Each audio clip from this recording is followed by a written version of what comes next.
All right, everyone, as a part of the 200th episode of the We Can't Wrestle Podcast, I am proud to present this segment where we are 25 years on from the Attitude Era, and there can be some debate there too, but I have two guests here to talk with me about the Attitude Era, two guys that, much like me, lived through the Attitude Era. First of all, Mr. David Gold is here. Good afternoon, good evening, good night, and good morning. And thank you. Fuck you, bye. And, of course, the Magic Man, Mr. John Majefski. Welcome, everyone, to this great... when I think attitude, I think Nate Maxson and David Gold. They are just the Attitude Era times infinity. So I am more than happy. I'm excited to be talking about the era with these two because I know they will bring the attitude. And a scratch logo of some kind. We'll figure out a scratch logo too. Definitely. So I guess the first question that I'd have for you guys is, because I say the 25th anniversary of the Attitude Era, because I kind of look at the Attitude Era and it's a debate that people have a lot. I kind of, in my mind, just because it's when they started using the expression, I look at the beginning of it as in between kind of like the Royal Rumble 98 and WrestleMania 14. But what do you guys think? Because some people say, no, it's the Austin 316 promo. No, it's the debut of Goldust. There's many different points where people can point to and say, this is when the Attitude Era started. But what do you guys think? Do you think I'm off? So I always think this is like... I always thought the Attitude Era was like the last ditch effort. WWE's, we have to do something to beat Nitro. And it was like, you know what? We don't care. We're gonna throw everything in because we're either losing this and we're off the air, or they're gonna kick us off the air anyway. Either way. Right. So I don't think you're wrong, and I also don't think other people are wrong. I think as long as you're somewhere kind of in there. I'm not going to get into a knockdown, drag out fight with you over it type thing. Right. And I mean, there's sorry, David, I'm going to let you answer, but there's cases to be made for all of those instances, I think the Attitude Era, I agree it was kind of a last ditch to compete with WCW, but at the same token, I think that's kind of how the 90s was going. I mean, if you look at even the TV shows that was on TV, Jerry Springer, Ricky Lake, and then you have Howard Stern. I think 90s, and then, you had Adult Swim pop around, you had ECW pop around. South Park. I really think it wasn't just WCW. I think a lot of the ideas were fostered from ECW. And me being one of those 12-year-olds, 13-year-olds, and then some, I'd sneak. I didn't really have to sneak because, my parents didn't care. But I would be up at 11 midnight when ECW came on TV, and watching. So I saw everything, and like back when TV kind of changed after 9 o'clock in the 90s and became super raunchy and stuff, So I think they were just also going with the times. Mm-hmm. People were enjoying more adult content, even children in the 90s. Like, I know when I was 12, like, I was enjoying like the shows like that, believe it or not, even though I shouldn't have been watching half of them. Same. So, but yeah, mostly to compete with WCW. And had ECW had a $1 billion marketing machine behind them, they probably would have been actually what they both were mimicking. Yeah, both companies stole so much from ECW at that time. And whether it be talent or, of course, the quote unquote attitude or what have you. But it was to me, like I said, just the beginning of the quote unquote era starts around early 98. And then obviously it crescendos at WrestleMania 17. But the other thing about it is at that time, for people that didn't live through it, and you guys can attest to this, for people that didn't live through like 97, 98, that shit blew my mind at the time. Like, You're looking at the WWF, and we had watched the WWF through the Hulkamania era and through the New Generation era with characters like the Goon and Mantar and things like that. And then just the change and so quick. And to what you guys were saying about competing with WCW, if you believe Vince, he told Bret Hart he was going to be in financial peril. Just throwing things against the wall to see what sticks. And it makes for 97, 98 to me make for fascinating television to watch. 100%. It's also, that's also when we had women's wrestling. It's kind of like the dark ages of women's wrestling. And it's weird because it did kind of take off, but it was obvious just because it was like, ooh, TNA, baby. Yeah. No, everything was a pudding match or a bikini match or let's have Sable with handprints on her boobies. Exactly. It's like the wrestling didn't matter and everyone kind of knew it, but everyone was also okay with it. It's like Jim Ross is calling just like you said, David, like a pudding match, but he's calling it like it's a 5-star classic. By God, she's in the pudding. Barbara Bush is in the pudding. She's broken in half. Puppies. That's the other thing where Lawler was just told to go out there and do what you wish. Every time you see something crazy, just go off and scream puppies and act like a skeevy perv, Yeah. and he was like, don't mind if I do. Oh, don't mind if I do, because I kind of am. So speaking of that Attitude Era, let's talk about what we think is some of the most ridiculous things we saw that a fan wouldn't pass for today, and furthermore, us as adults would be like, I can't believe this. So I'm going to start, and this is the first thing that comes to mind, and that's when Mae Young pushed out a hand. Okay, she had a love affair with Mark Henry, and she's supposedly pregnant. And here I am. I think that was that 98, 99? That was 99. 99. I'm 13 years old, and my 37-year-old self would be like, analyzing it like there's just no way this couldn't happen. This is ridiculous. At 13, I'm like, oh, cool. She pushed out a hand. No explanation. No. The best thing about that whole segment is the medical dude's face. and Mark Henry's just standing there like it's completely normal. Like, oh my God, yes. Like really. Yeah. There's tons of moments that obviously would not even make TV or it's allowed. If I want to go like the super, oh my God, there's just so much stuff. Like Brian Pillman's got a gun. You 100% would not do that in today's time, And so it's not all sexual and naked and this and that. Like some of it's, there was probably no such thing as politically correct at that time. So if it was ratings, we're going to use it. Doesn't matter. Nothing holds back. TNA was good, but we can go the extreme on everything, A couple that come to mind for me, and to be honest, to me, and we could get into it deeper, but I'm not a big fan of, especially until maybe like the summer or fall.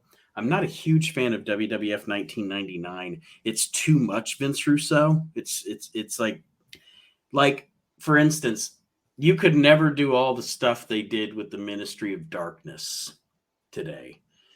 Right. The crucifying Steve Austin and sacrificing, and that's just that. And I didn't really dig that stuff anyway, because I don't know. I just didn't buy the Undertaker being in a faction. But not to cut you off from that, but the funniest part was when Vince revealed himself as the higher power, and like, that son of a bitch, when Jim Ross said, that son of a bitch. Anyway, I just thought that was great. One of my favorite Jim Ross things during the Attitude Era is they're heading into, I think it's whatever the paper. Okay, so they had all the setup to get to the tournament for Survivor Series 98, right? For The Rock to win the title. So they had all that stuff going on where it was Kane, Austin, and the Undertaker. Mm-hmm. And Vince is in quote unquote cahoots because for some reason, for like 6 months in 1998, he was in love with that word. Everybody was in cahoots with somebody. But I love it. I love the you're talking about a Jim Ross call. I don't even remember what show it was, either Raw or Heat or something, where Undertaker and Kane are kind of turning on Vince, and they turn their back to him, and Vince gives them the double bird, but Undertaker sees him, and Jim Ross is like, "Oh, he got caught." I love that one. That's a good one too. Yeah. Oh, he got caught. You're right. That's a great one.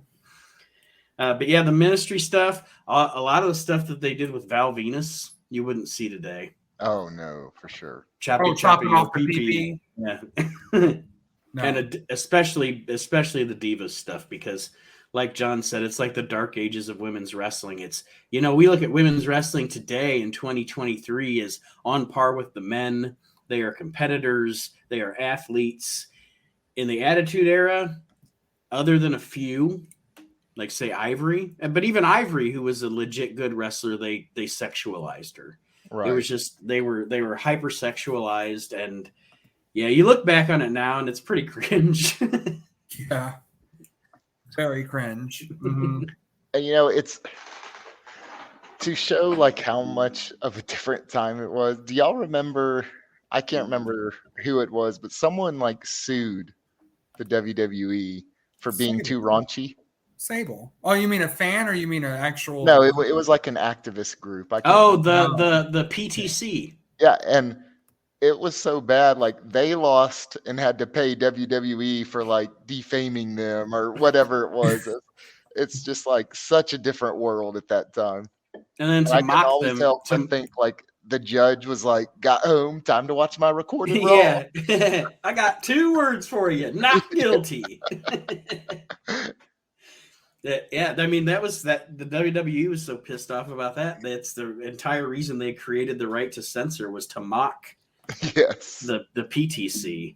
What was that guy's name? L. Brent Bozell or something like that. But yeah, that guy was like, he was all over like South Park and Jerry Springer, but his biggest target was the WWF at the time. I guess the next question I have is, you can't say McMahon Austin because that's obvious.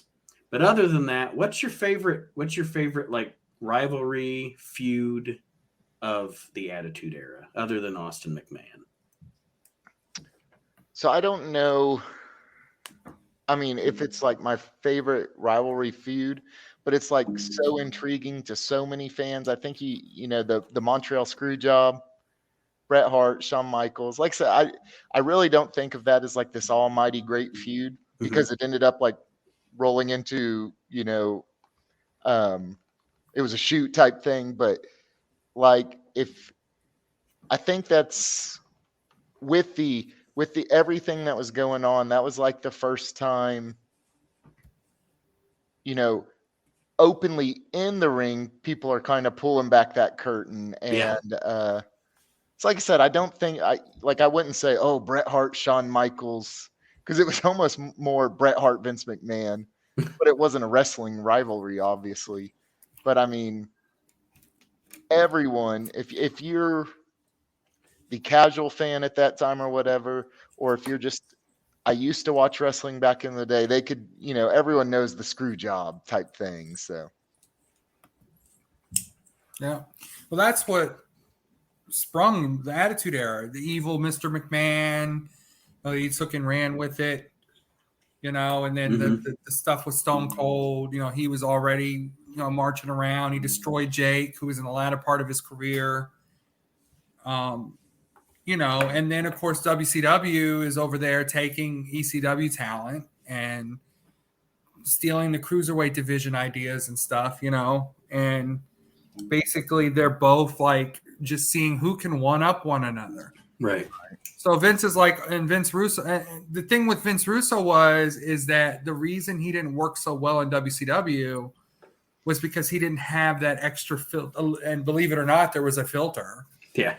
Vince McMahon, would filter, him and Cornette and Doc Hendricks and stuff, and all those gentlemen would filter some of the things Russo wanted to do, and this stuff would turn out being okay.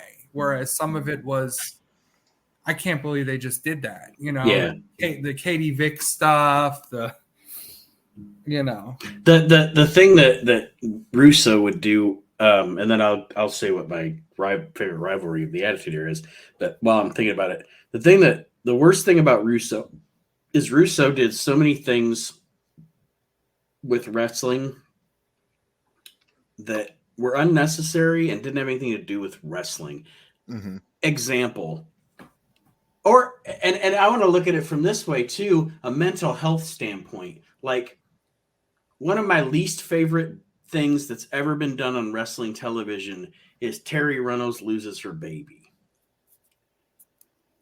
Right. Because first of all, what the hell does that have to do with wrestling? Nothing. Second of all, there are people out there who have lost their baby. Like, they probably don't want to see that dramatized on a wrestling show. It's just like, why are we doing this? I don't know.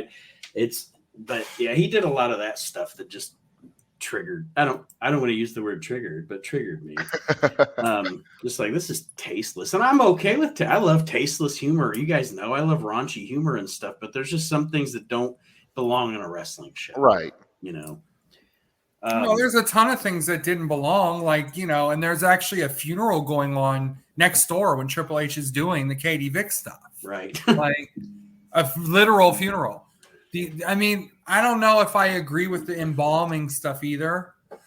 When Undertaker was about to embalm Stone Cold. Yeah. Right. Yeah. There's, and as a kid, you're like, yeah. Now we're like, hold on, did I really enjoy that? Like, wait, I cheered for that? We were younger. We were younger, and it was different than anything we'd ever seen before. Yeah. But yeah, young me was pretty stupid. I always think, if you think back to what we basically had before that, remember the edgy stuff was, would be like what? Oh God, what's his name? Anyways, like the big cut downs was Dusty Rhodes sucks eggs. Yeah. So, and now we're going to all this stuff. So it caught us off. Nate, I did want to say real quick, one of my favorite rivalries was not necessarily two people, but the tag team division as a whole. I loved it because to me,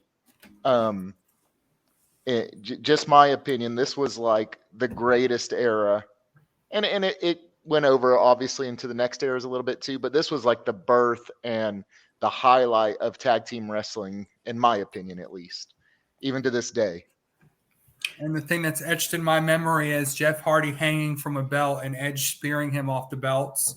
Oh, for sure. TLC match. Like, you had the Dudleys, the Hardys, Edge and Christian, you could just keep going. Like, I was going to say, you even get down to, even in WCW. The APA. And you know what? You knew it was big when you started taking your main singles people and throwing them in, like Rock and Sock and all this. Like, it's big when you're taking your superstars of the single and throwing them to the tag team division just because it's so awesome. It's just. Yeah. And WCW went another route. They started splitting up all the big tag teams, like the Steiner Brothers and Harlem Heat. They started splitting all of them up. And I guess they felt, and really the only tag teams they had was the Outsiders. And anytime they would defend the belts, it was, early 96, late 96, early 97, you had a lot of great tag matches. They faced Harlem Heat. They faced the Steiners. But after that, anybody who faced the Outsiders, it was either a singles match or it was like Sting and Luger, any tag team they can plop together are big names. The Four Horsemen, Ric Flair, Arn Anderson together, something like that. So Right.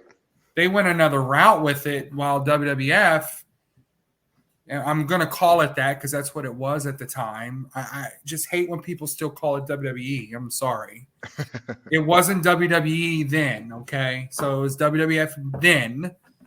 They went all out on their tag teams, and even their, the tag teams that weren't competing for the belts were good. Mm-hmm. So, and I love the Acolytes before APA, right? And, and they had some of the cheesier tag teams at the beginning, like the Godwins and stuff like that. What was it? What tag team was Shane Douglas and what was that? With Sonny. Oh, you mean Chris Candido? The Body Donnas. The Body Donnas. Oh, that's okay. Body Donnas. Yeah. Right. They also. I just want to throw out there really quick two things. First, you guys made me think of another Jim Ross commentary line that people should check out. But this one is inadvertent. The next time you watch WrestleMania 17. There's a point in the match where Lita grabs Edge when he's climbing the ladder by the foot and makes him fall, right? Mm-hmm. Jim Ross calls this, and he's in the moment, and he goes, all right. He does a course correction, but it's too late because I caught it. He goes, oh my God, Lita, jerking Edge off. And then after a short pause, he goes, the ladder.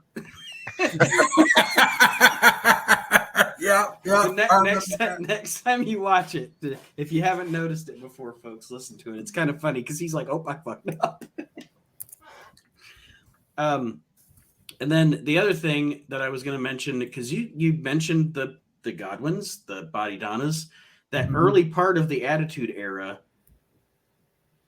Is it just me, or did the WWF never, for some reason, they just did not know how to use the Road Warriors? No, and I think they purposely, this is going to go into a whole nother conversation, but I think anybody that WWF didn't make, NWA and WCW briefly, made the Road Warriors. So he brings them in back in 92. They have a brief run. I don't feel they were used right then either. No. Then he brings them back in briefly again later on. Doesn't use them right again. And then, of course, you remember the whole later part where Hulk, they utilized his real life problems, mm-hmm. to bring on the TV. And then apparently everybody was an LOD member all of a sudden. Yeah. And he jumps off the Titantron for whatever reason. So I don't know what it was, but I can name a lot of guys and gals that were brought in and not used right. Like not even the Steiner brothers were used right, in my opinion, when they were in the WWF. So I agree. They just were not used right. And I thought when they brought LOD 2000 out, I said, okay, he's going to do something with them finally. And for one night, they used them right. Then that was it. Yeah, and then they get dragged down into the dregs with one of my least favorite tag teams is DOA. DOA is so fucking boring. But they get dragged down into a feud with them, and they just never, for some reason, and it's crazy to me because Vince was always so good at booking monsters, but he never booked the LOD like the monsters that they should have been booked like. They were just another team there. Right. And in my opinion, the Road Warriors whole thing was we're two badass people who are going to kick ass. And that alone, not saying that they couldn't do more, but I mean, really it's Road Warriors, Japan and all that, where it's like just kick ass guys. But that alone in WWF/E has never worked. Yeah.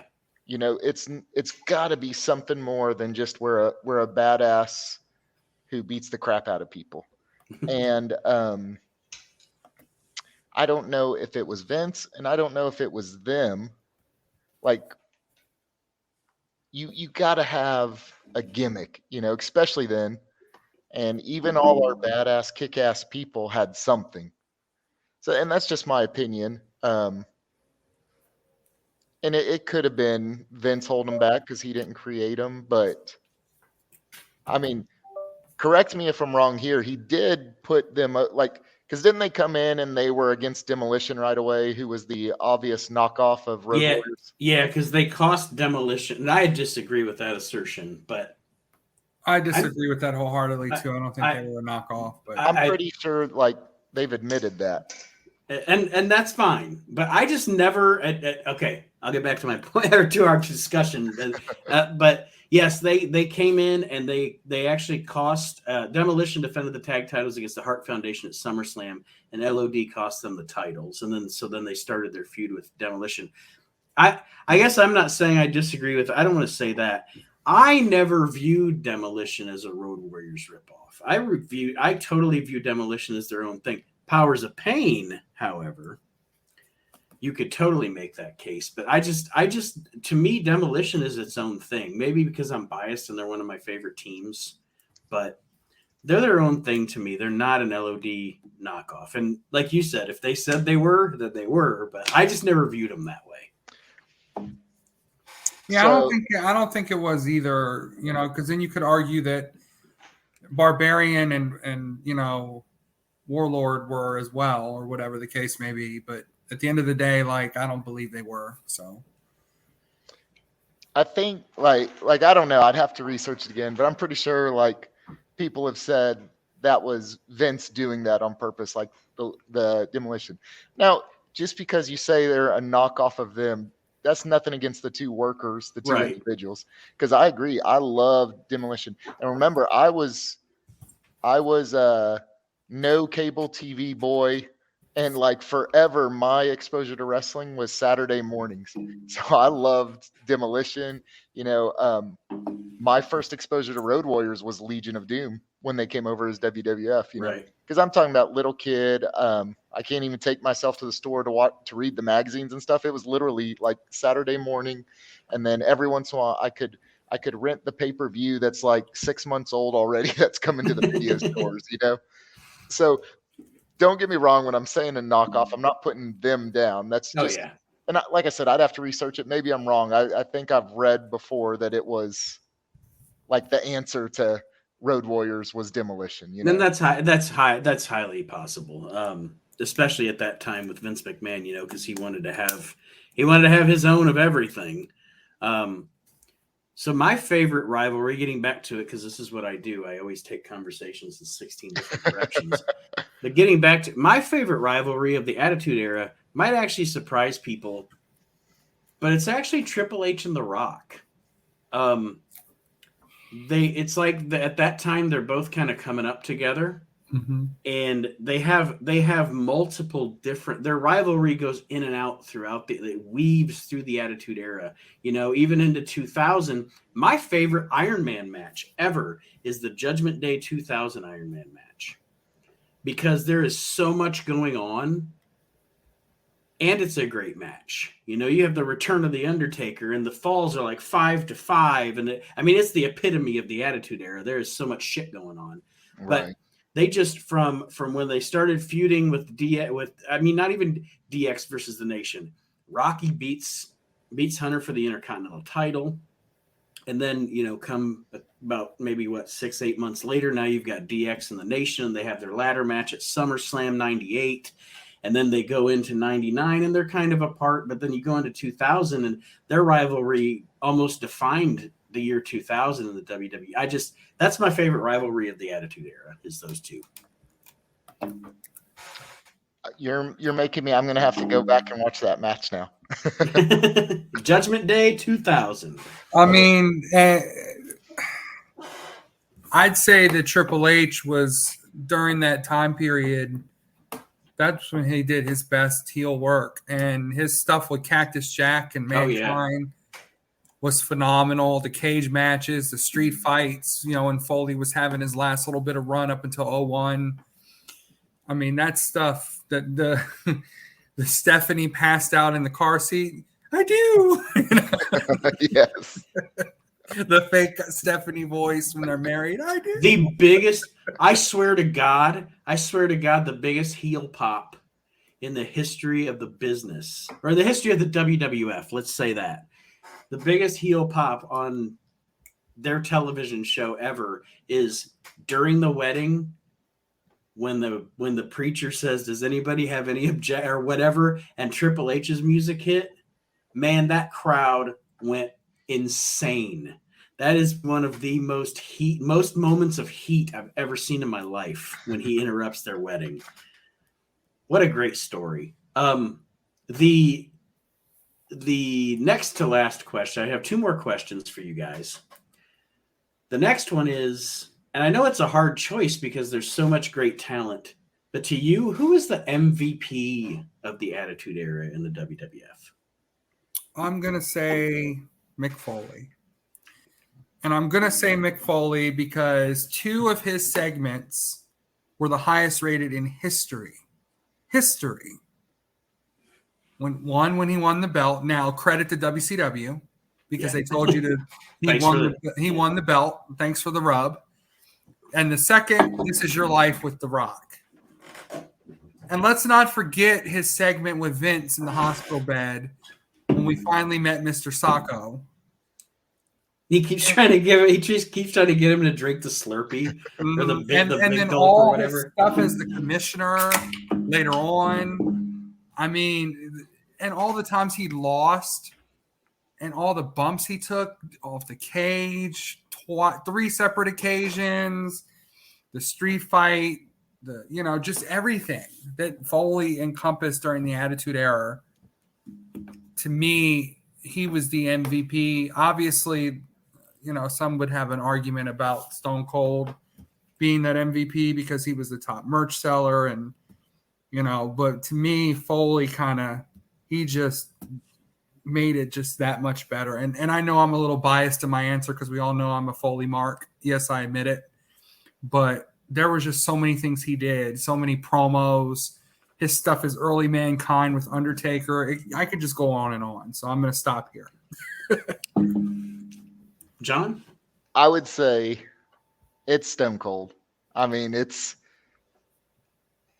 the answer. But I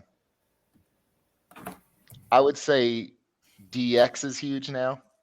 And I can't say, when I say DX, it's because with each other. Mm-hmm. Shawn Michaels, obviously huge. Triple H, huge. But it wasn't the same unless they were together with everyone. So DX as a whole would be my one of my answers outside of Stone Cold's the obvious answer. I mean, yeah, Stone Cold is obviously the jump starter. His promo at King of the Ring after he demolished Jake. His stuff with Mr. McMahon, his street fight Highway to Hell with Undertaker. Right. I will say, this is some good Undertaker time too. Oh, he's like in his prime, and I'm talking about working wise. Like he had some amazing matches, and from '96 on, you could just go on and on about Undertaker. Yeah, and this time, for some reason, we don't think when we think of who's the best ever big man. We don't think of Undertaker because I think he was so good. He wasn't a big man. He was just a normal sized guy when obviously he was a big quote unquote big man. So, I mean, I think the problem with that what you're saying is when people say big men, they're not thinking because Undertaker was in phenomenal shape, right? So they're thinking and that doesn't mean these other guys weren't in great shape, right? Because I can't do a moonsault. You know what I mean? Right. But, they're thinking Bam Bam Bigelow, Vader, Earthquake, Yokozuna, guys they're talking Andre the Giant during the latter part of his career because anybody can say that he wasn't athletic, but you need to go back and watch his Japan matches and watch his original matches with Hogan in Japan. And you're going to see a guy who was super athletic. But I think that's what they're saying. But you're right. Undertaker Even Kane. They don't even say Kane is one of the best. Yeah, and you're probably right, because when you say big man, people think fat man. Yeah. They think fat man that does impressive things. Like, oh my God, he did a cartwheel. Like, holy crap! Like, Vader could do some stuff. Vader could do moonsaults. Bam Bam Bigelow in ECW, he jumped into the crowd. Dove through a ring. You know what I mean? Like, he did some crazy stuff. Like, even Earthquake was, for his size. Like, even Mabel Viscera. Like the fact he could jump so high in the air to do a leg drop, the size he was. Yeah. This was crazy. But that's my answer. Mankind, Mick Foley, and then obviously Stone Cold is the second. But the funny thing is, when I really because I wrote the question and I was like, well, shit, I gotta have an answer too. I actually came to the same conclusion as David. And it's Mick Foley. And I started out thinking Stone Cold because I was like, how can you not say Stone Cold? But the reality of the situation is, yes, Steve Austin was the biggest star in the history of the business, or Hulk Hogan, one of the two. Anyway, biggest star in history, okay? But hear me out. Mick Foley, we mentioned Steve, we mentioned Hunter, we mentioned Rock, we mentioned Undertaker. Who gave all of those guys their best shit during the Attitude Era as an opponent? It was Mick Foley. Who was his best tag partner? It was Dude Love. Yeah. He was the first. Him turning heel on Steve when Steve first gets the belt. Get Steve's feud or his title reign started off with a bullet, and then Mick made The Rock. Mick made Triple H, and then on top of that.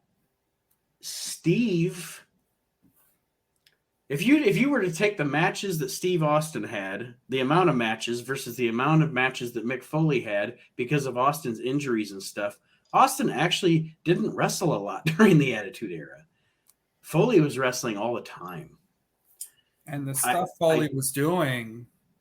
And this is taking nothing away from Stone Cold Steve Austin. Sure. But yeah, I do too. I think it's Mick Foley. So if I take that train of thought you just said, I would go with Vince McMahon.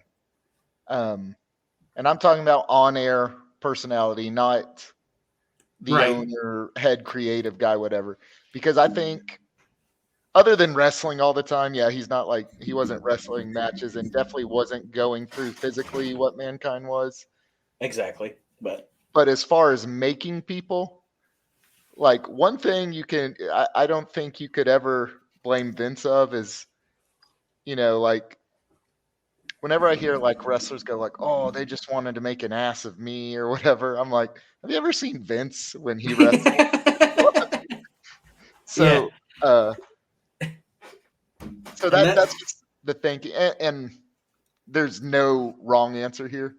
Yeah, I don't know. I was going to say you can make a great case for him too. And to that, if you watch I don't know if you've ever seen the DVD WWE released about Vince. But to what you're saying, John, William Regal on that DVD talks about that. He says Vince McMahon. He's like Vince McMahon would be the asshole. He would get every advantage the bad guy could get, but in the end, he always got his comeuppance. Right. And he also a great story is Mick in one of Mick Foley's books. I think it's Mick Foley, one of Mick Foley's books. He talks about having a conversation with Terry Funk in the locker room, and they watch Vince McMahon walk past to go out to the ring and take some stunners and shit. And Terry Funk looked at Mick and said, "That's the most hardcore man in wrestling." And Mick's like, "What in the hell are you talking about?" And he's like, "He's got all that money and all that power. He doesn't have to go out there and do that, but he does it anyway." Mm-hmm. And that's a great point. And that's coming from the hardcore of hardcore, Mr. King Hardcore Terry Funk. So that's high praise. Yeah, and then now also take into effect that. Once again, he didn't have the life of bumps before him, but think of his age then too. Yeah. So, I mean, he was not a young man at this time. Mm-hmm. It's also funny to watch the evolution of Vince taking a stunner. Because, like, at the beginning, like the first stunner he gets, he goes down like a sack of potatoes and it's like awful and he flops around and he looks terrible. And by the end of the Attitude Era, it's like he had developed, it's like COVID, like he had developed an immunity to the stunners so he could take 6 or 7 of them before he actually was, you know what I mean? It's like, oh, I've gotten so used to taking this thing. I take it every night. I did, just to jump ship for a second, what couple WrestleManias ago, I was like, we have to see the world's worst taking of a stunner once again, please. Have you ever seen the video of Mick watching that? No. Oh, when we're done, go look it up. Mick Foley watching Vince take that stunner. His son taped it. It is one of the funniest, craziest, almost awesome belly laughs you've ever heard. Mick's like, oh, no, Vince. No, Vince. No, Vince. And then he takes it, and you can't even replicate the laugh. It's so funny. I have to know. I'm taking notes of stuff I have to watch after this. An Iron Man match and a Mick Foley video, yeah. Yeah, I mean, I agree with the Vince stuff and the age stuff, you know. He'd be maybe number 3 for me still, you know, because his feud with Austin was huge, so you can't discredit that. So my last question for you guys before we wrap this up about the Attitude Era, because it's something that I think I've discussed it before. In the overall scheme of things, in your opinion, did the Attitude Era, I know it was great financially at the time, and like you guys were talking about, as youngsters, we were like, this is fucking great. But in the long run, do you think it was good for the business or bad for the business? Like, you know what I mean? Like, did it really reap the results as we look at the wrestling landscape today and what it affected and what happened and what's happened to the business over the years? Was it really does what I'm saying make sense? Was it good or bad in the long run, I guess, is what I'm saying for the business. Well, remember, so this is coming from me, who's lifelong fan, love the classic, whatever they call the old-timey stuff. Still to this day, I'll watch matches and love every bit of it. But I would have to say yes. And I say yes because I'm sure y'all have it too, but how many friends, and this might be to us because our age, we're all pretty close in age.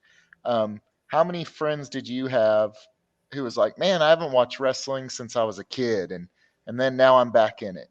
So the sheer numbers it has, and then you have Stone Cold, who no one in the history of the business has been hotter, you know, in a single time or that hot, you know, numbers day to day type thing than Stone Cold. And it turned and like you said, financially, even though yes, we know you can't deny that it made it $1 billion+ company. Mm-hmm. You know, and at the same time, it made it into a publicly traded company, and it's just, it kind of, because it's funny, we're talking about how it's not politically correct and would be nowhere near acceptable now. To me, just from me remembering in the time, it made wrestling mainstream again. Yes, absolutely. Like the same, you know, when there was like primetime wrestling and every house in the world was turning on, and I'm talking about like Hogan, Macho Man, way back before, and until Attitude Era, in my opinion, we weren't there. So this was the first time wrestling felt like you could go to work or school and you wouldn't be like shamed on for. That's funny that you said that. I was just about to say that. Like, I remember being like, you know, through like say 92 until the Attitude Era hit, being this wrestling fan, and there was only like 2 other dudes in school that I could talk to wrestling about. And then, you know, you get to 98. Well, by then I was out of school, but you get to 98 and you're going to work, and now everybody wants to talk about it. And you're like, yeah, I know all about wrestling. Yes. And it was like everyone in the world was wearing, you know, a Stone Cold or any wrestler shirt. And it was like, cool shirt, man. You know, like it was just like walking down the street, you had bonds with people just over wrestling. So even though I'm sure all three of us, they did a lot of stuff we don't agree with and would never in the world do it in today's world, I think as a whole, you definitely have to say it was a good thing, though. Mm-hmm.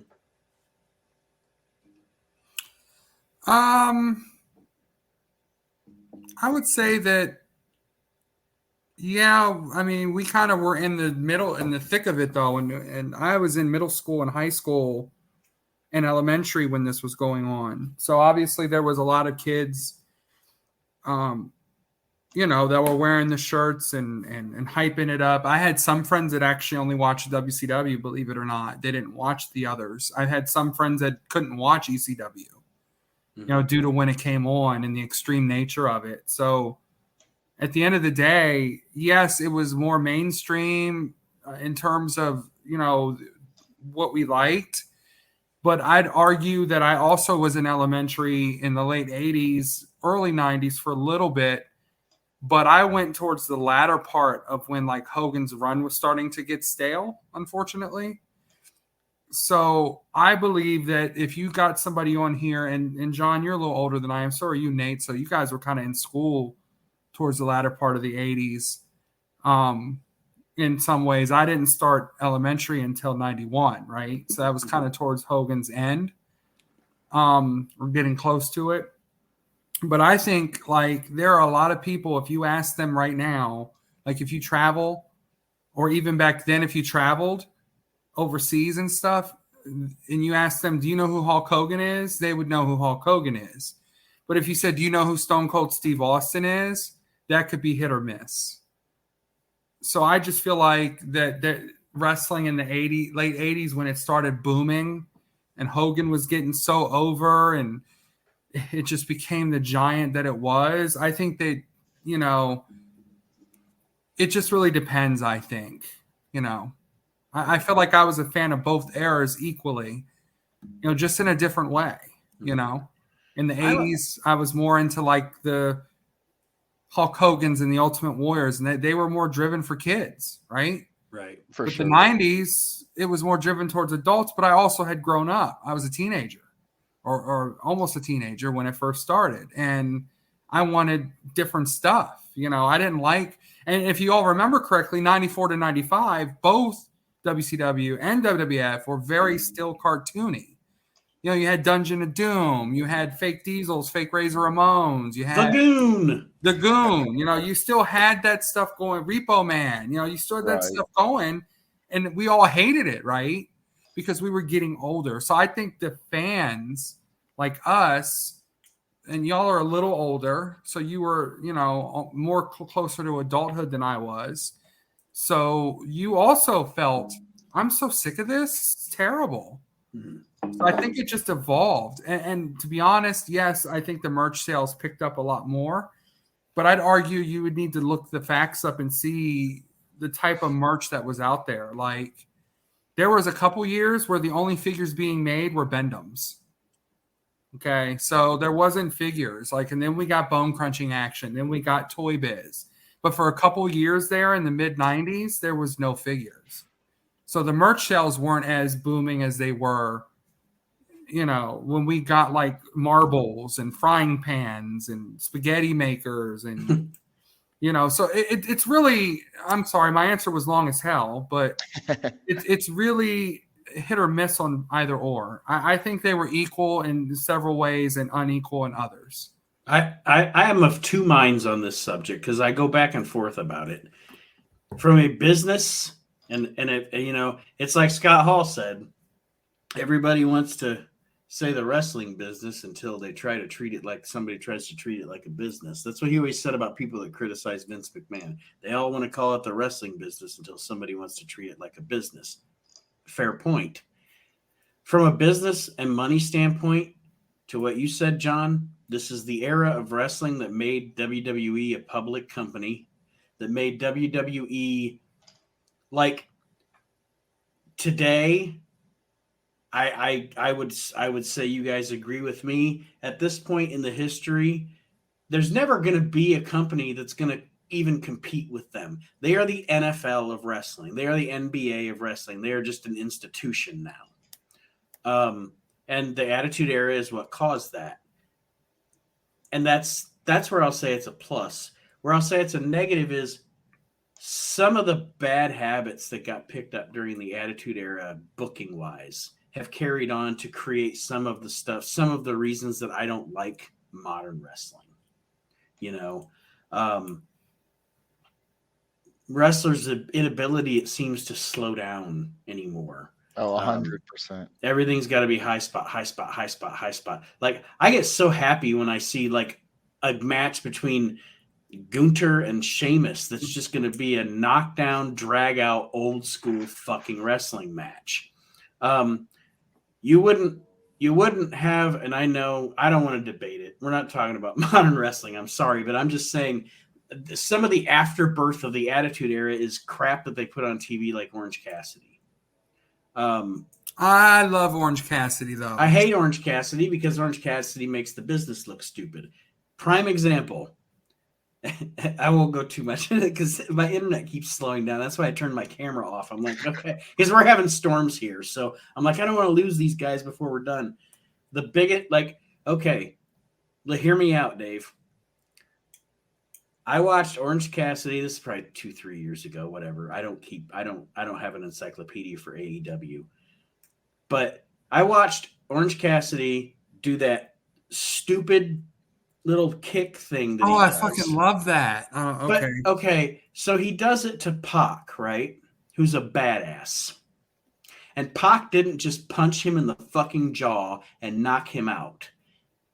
You lost me. You just lost me. Because if that guy's a badass, Taz, Austin, Undertaker, those guys would have just punched him in the jaw and he would have been knocked out because he gave them the little sissy kicks. Instead, Pac stood there like a dildo and sold it like it was serious. I'd argue there are other moments. Ruins, and I'm not. There's plenty of silly shit throughout the history of wrestling. I'm just telling you why I hate that gimmick. I can't stand it. And he did it to Sting, and I lost respect for Sting for taking that. No.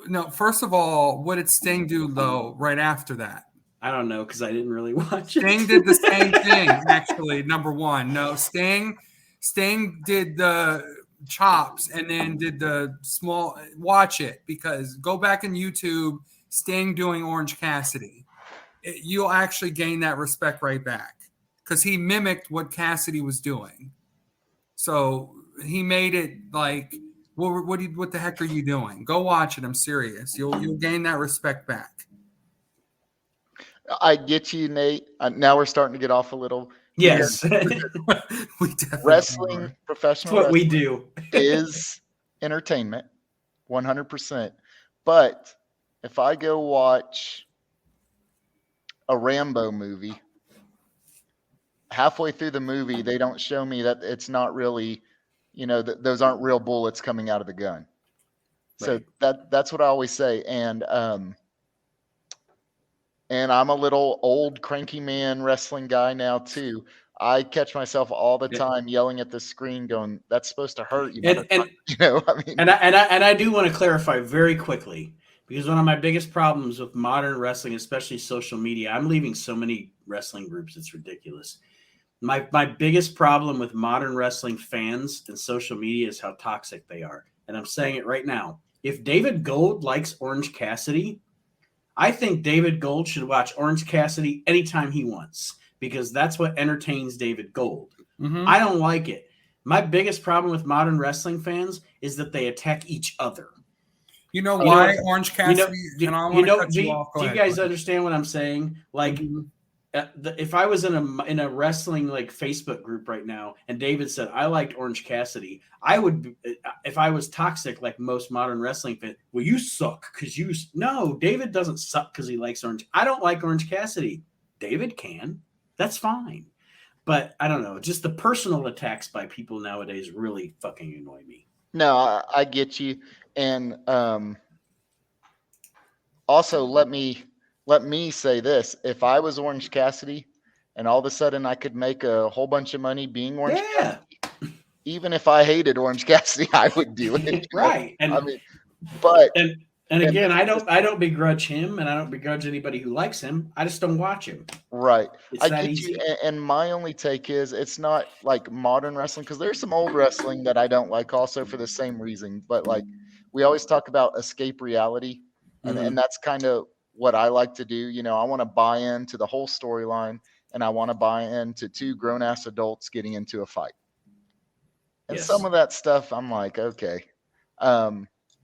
Doesn't mean I might think some of it's funny, whatever, but I do want to be able to believe, you know, I want to 100% buy in. So I get you. And I don't even mind Orange Cassidy if he does that, but I'm like, Nate, I want to see what the response is.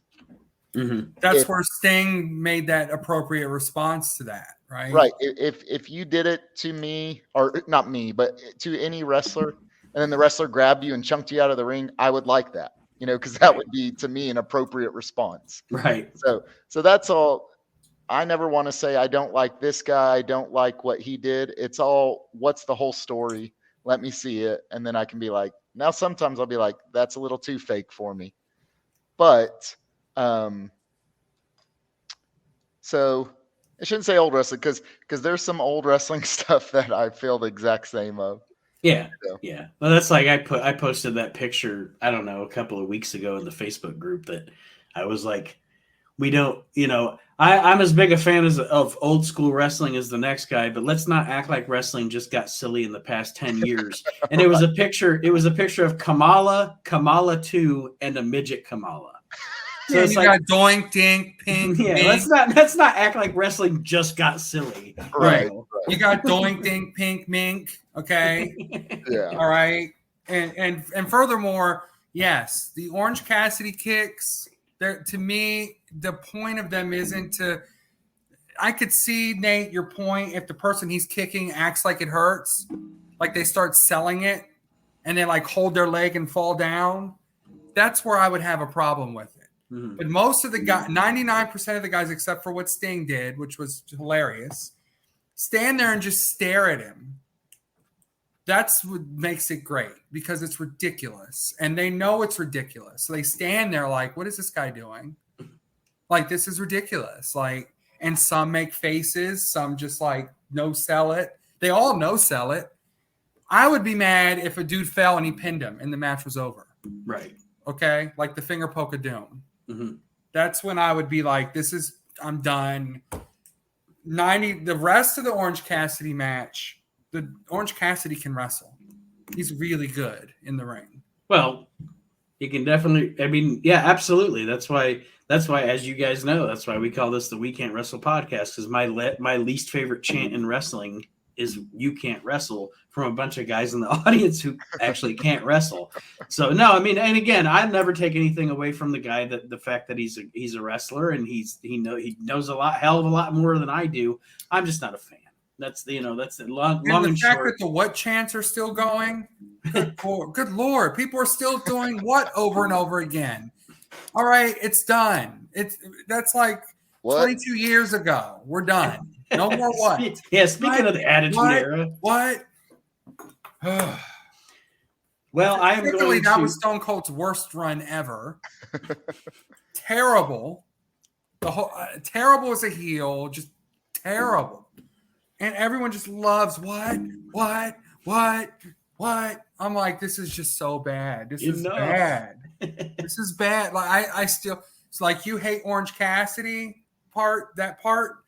I really dislike the what chant. And it's still going. Still going. They did it. I was watching SmackDown and the guy's talking. He's like, what? Jay's like, blah, blah, blah, blah, blah. What? Blah, blah, blah, blah. What? I'm like, come on, people. That was like the worst thing ever. Like, I wanted to change the TV every time Austin came out and was doing that. What? So that's my rant on the worst heel run ever and the worst chant ever. Well, I'm going to wrap this segment just because on my end, you guys might not be having it on your end, but I've got lag going on here because we've got storms rolling through. So before I have nothing, I want to thank John and David both for being here with me. And celebrating the 200th episode of the We Can't Wrestle Podcast. Gentlemen, thank you for joining me for this conversation. Thank you, Thanks for Nate. having me. Thank you, David. It's always a blast. Though we don't always agree on what we say, it's always a bunch of fun chatting it up with both of you guys, and I appreciate you each and every time you have me back. And it's a respectful, non-toxic debate, which I like. Yeah. And remember, everyone listening at home, Nate said, do not watch Orange Cassidy. Man, Do you not like when he wrestles with his hands in his pockets? I mean, come on. Man, That's freaking impressive. Old man yells at cloud. He's shaking his fist as he speaks. Meanwhile, I'm sitting in my chair like, do I have to hear what one more time? From 25 years ago, or excuse me, 22 years ago? Is it still going? I'm old man yells at cloud, and you are gold man yells at cloud. Hey, Nate, do you hate when it's actually not that good of a match and the crowd is chanting, "This is awesome"? Does that bother you too? Because I know I'm like, hold on. And no disrespect, because obviously I don't wrestle. So anybody that gets in a ring, it's an honor to get in a ring. Mm-hmm. John gets in a ring. It's an honor.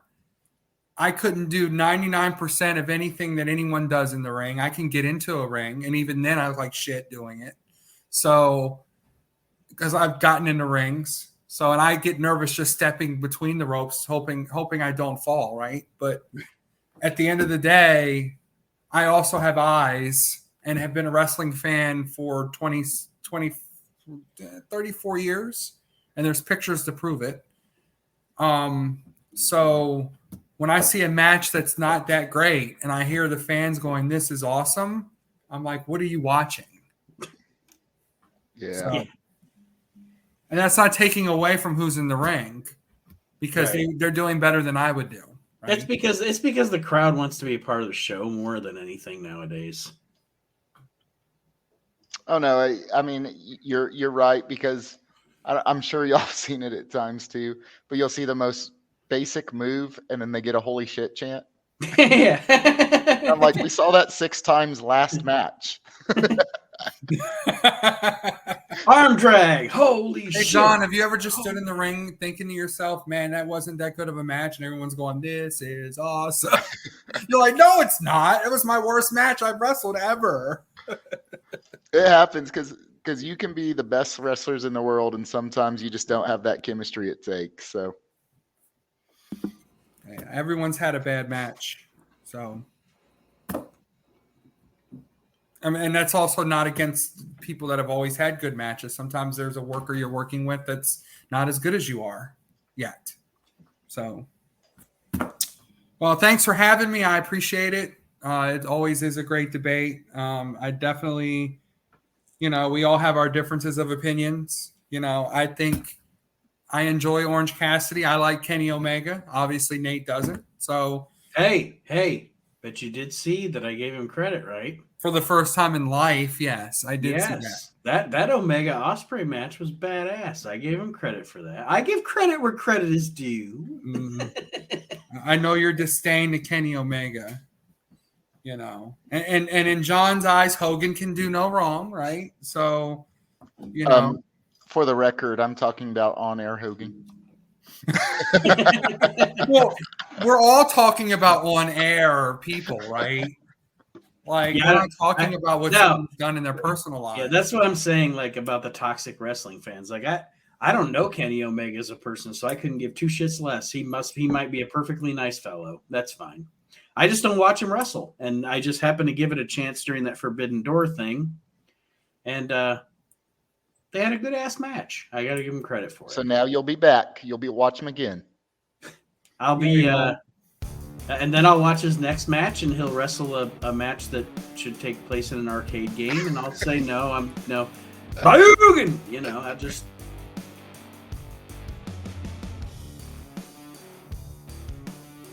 Into a box. Well, everyone, as part of episode 200 of the We Can't Wrestle Podcast, that's right, episode 200, it is time for the Chip. It's always one of our most popular games, one of our most popular segments, I should say. It's our only game. but our most popular segments. And of course, I am Nate Maxson, the hostess for us. We appreciate that she does this, the whole wrestling thing. My beautiful wife and co-host of the Motley Soup podcast, Kendall, is here. Hey, y'all. Woo, woo. Hey. And there you hear the former champion, the man that wants to be the man to take my title, I think, the most. Archie Mitchell is here. Yes. I need this. It's all I have going for me. Aw. Aw. Oh, Archie. that was just the sweetest. Oh, like, oh God, he has to win now. Now I got to cheat for you. She's going to be like, which British bulldog defeated, and of course, my brother Aaron. Hey. He's a heel. And Mr. Ice Cold Mark Brew. Yes, sir. I'm over like Barry Horowitz, baby. Pat yourself on the back, and hopefully you don't have to do the job tonight. So my question to you guys, because He's do the job. I literally always Without doubt. forget. The one thing I always forget every time we do this, we played a 10, 12, or 15. I think it's 15, isn't it? I could have You're the sworn it host. was 15. Yeah, I know when we did the show with Chad, it went to 15. All right. I remember Then that. We'll go with 15. First one to 15 wins. And of course, as you know, if you have listened before, this is the book or the box. We have the book, which is it's our crotchety old racist book. Yes. It's like an old man from the 50s wrote it. The trivia book. It has obscure questions. It uses words like midget and dame. And But it's also very hippie too, because you get to what astrological sign was the Negro midget from the carnival day? It's like, what? and who was his dame? Right. Who was his broad? But we have the book, and then we also have the box, which is a WWE trivia game. Kendall has both in her possession. We each choose each question whether we want to do the box or take a challenge and go with the book. And as defending champion, I will start us off. This time around, we're playing, like I said, to 15, or like we said, to 15. And I'm gonna start with the book. The book it is. And if you guys hear any questions happen to repeat, let Kendall know, and she can go on to another question. Yeah, because I'm not going to remember. I don't remember a lot of the questions from the last time. I was a little snookered. Fair. All right. So this person is a veteran wrestling analyst. Is it Steve Bassett, Jesse Ventura, Gordon Soley, or Al Hayes? Wow, you could actually say any of three of them. I'm going to just go ahead and say they're saying Gordon Soley. That is correct. Okay, because I mean Jesse Ventura and Lord Alfred Hayes. I think they just were going with the analyst part of it. You know what I mean? Yeah, but I was also thinking.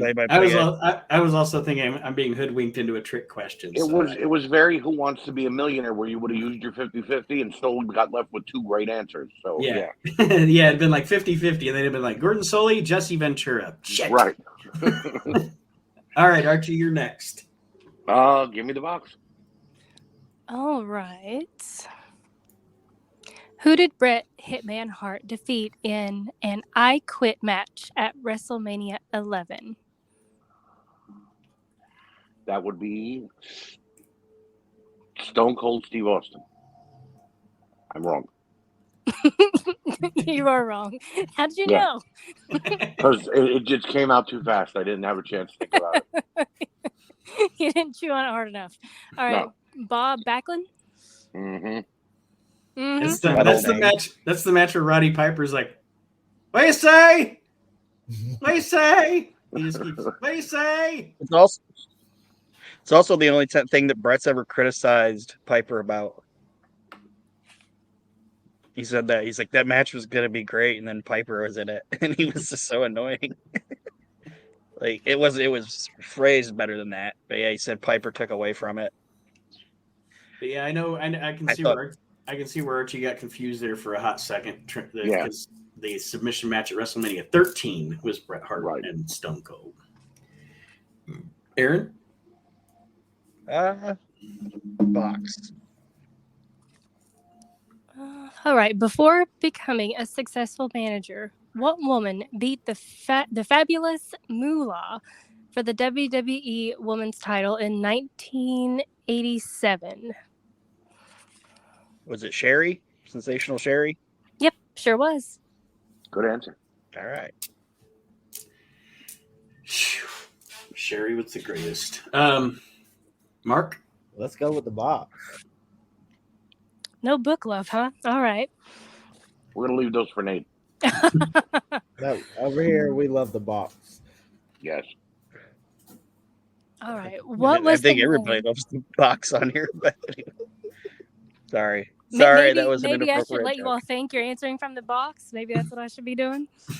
Oh no, we recognize the wording on them kind of questions. All right. What was the name of the maneuver WWE Intercontinental Champion Rick Rude used to finish off his opponents? The Rude Awakening. It is. Everybody's getting the softball questions. Meanwhile, I get stuck with. The good thing about the fact that Kendall knows jack all about wrestling is, though, she doesn't know she's giving you a softball question. So she's like, Yeah, Right. I literally don't. I was like, I for all know she none of knows, these answers. for all she knows, she's like, I don't know what a Rick Rude the fuck is. So, you Better know put it what? nice. I'm gonna keep my balls out there and go with the book. Look at you go. All right. Who broke Hillbilly Jim's leg? Was it John? We Sly? already had this question. Oh, come on. previously. We did. Fine. Did we? Damn, I can't remember that. Technically, Hillbilly Jim broke his own leg, but Well, that's not an answer. I know because it's a kayfabe book. But he was running around the ring and he slipped, and fucking broke his leg. But anyway, let's give Nate another question from the I'm book. looking for one that I can read. It's not in hieroglyphics. They're not in hieroglyphics. I'm trying to find one that is Trying to find sociably- one without the N word in I'm it. trying to find one that's Yeah. sociably acceptable, okay? Bobby Eaton is known in wrestling circles as bad, beautiful, nasty, or gorgeous. Beautiful, Bobby Eaton. I don't actually know the answer yet because I haven't got to that page. He's right. It's the right Yep, answer. it's beautiful. Yep, Yeah. you got it. Nasty Bobby Eaton. One of the great all-time professional wrestlers ever. Yes. Beautiful That- Bobby. Nasty Bobby Eaton and delusional Stan Lane. Just happy he's not Lauren Boebert's father, Stan Lane. Oh God. Crazy thing about him is he was in WCW and he told this story. They sent him a contract and he was doing something and forgot to get back to them on whether or not he wanted to re-sign, and they thought he was stalling him out. So they sent him another offer and it was for a bunch more money, and he was like, yeah, Yeah, now I'll that's- sign yeah. it. Like, my negotiating skills paid off. Right. No, my favorite Bobby story, Jim Cornette tells it, that when Jim Herd was giving Jim Cornette and Stan Lane such a hard time, they walked out and Bobby still had time left on his contract. And he's like, but I want to go with you guys. And they're like, no, you have a family. You have people to provide for. Don't leave. Get paid and come after we leave. Once you're done, come out. And Bobby sat there like a scolded dog, like, okay, I guess I'll just stay behind while you guys go off and do what you want. That's how loyal he was to Jim Cornette and Stan Lane. He didn't want to be left can you alone. imagine if he would have been able to talk? Like you know what I mean? Like cut a promo. How big of a star he would have been. He'd have been a world champion. He did well though without being able to talk. His managers did it for him, and he did great. So Mhm. Archie, you're All right. next. I will take the box.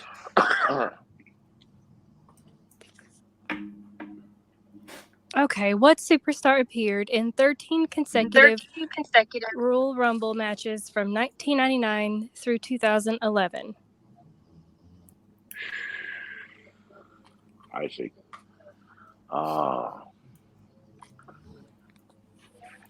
I'm gonna say it's gotta be It's gotta be Kane. It is. Mayor Kane. Yeah, I think most Royal Rumble appearances of all time, I believe. I think so. I think only Roman Reigns is like right behind him now. I was gonna say maybe Kofi, but yeah, definitely Yeah. Kane had that stretch through the 2000s. So Yeah, and never won one. nope. Most eliminations, most appearances. One of the craziest Rumbles to be a part of, that hardcore one that they had. But you can't win one. It's Never ridiculous. won one. Hell, they eliminated Drew Carey, for Christ's sake. Right. All right, Aaron, you're next. What's a Drew Curry? What's up, Drew Carey? I'll do the book. All right. Slick's recording of Blank became an instant hit. Soul Man Jive Jive. Soul Bro. Oh, Oh, I want to hear the names. Sorry. You beat me to it. I haven't even read the answer yet. All right. Okay. So it was I don't know.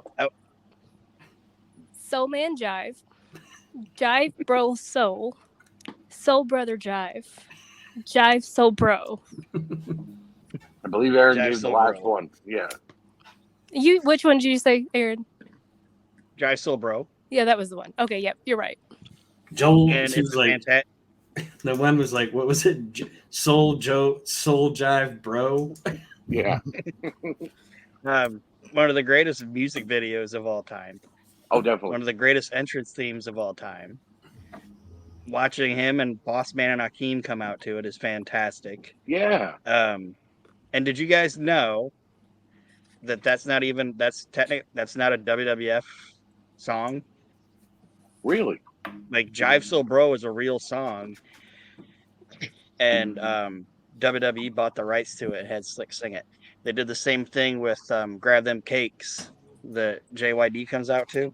Oh my God. Some other guy recorded those just as a song, and then Vince bought them. Never would have guessed So it. Grab Them Cakes is a ridiculous song, and it wasn't written by ridiculous wrestling people. It was It's written by some other ridiculous person. Right. Yeah. Grab Them Cakes. We're gonna go box until it fails me. All right.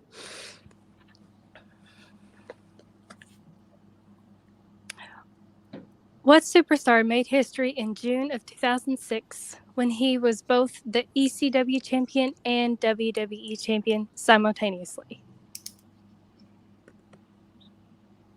Rob Van Dam. That's it. It's the whole effing show. And then he got caught with And that was Sabu. that was great. He got caught with Sabu and with drugs in the car, and it was all over for that Yep. main event. What did he last? A week? Yeah, I think it was like a week, 2 weeks later is when they Yeah. got busted. Sabu told him just say it's all mine. Like, did you guys know that?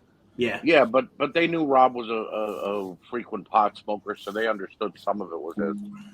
There was no. Well, I know, lying but I'm there. just saying, like Sabu was just gonna be like, just tell him it was me. He's like, I'm Well, not of course. wrong for this. You're getting the He's push. like, I got a year out of this. Yeah, you're getting you're getting the push. They don't want me here anyway. Yeah. I'm only here because you talked him into it. So just say I did it. All right, give me the book. What do Big Mama, Dark Journey, Peggy Sue, and Elizabeth have in common? Are they valets, managers, wrestlers, or managers and wrestlers? Valets. They are. Nicely done. Big Mama involved in one of the worst Yeah, the Big Mama wrestling segment things of all time.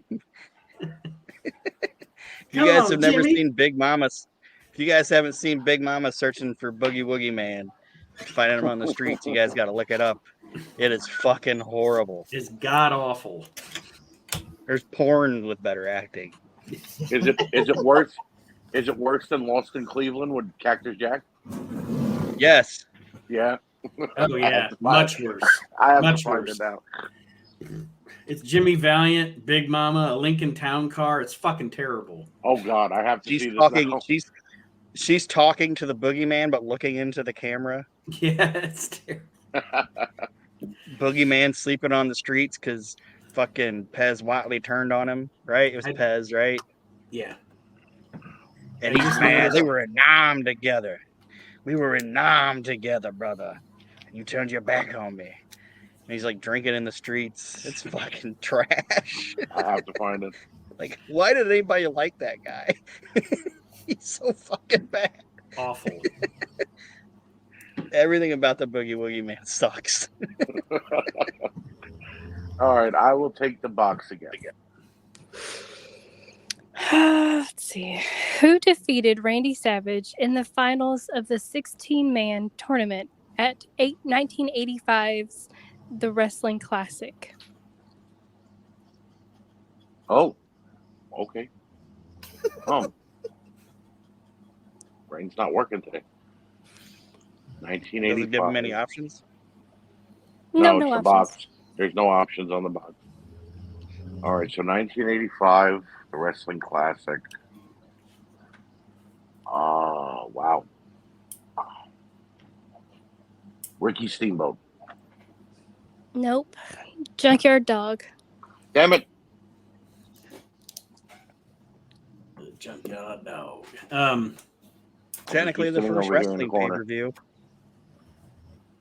Yeah, but believe it or not, I've never watched it. Yeah, not missing much. They called it WrestleVision. WrestleVision. Yeah. Nice. WrestleVision presents the Wrestling Classic. It's not a great show, honestly. No, it's pretty bad.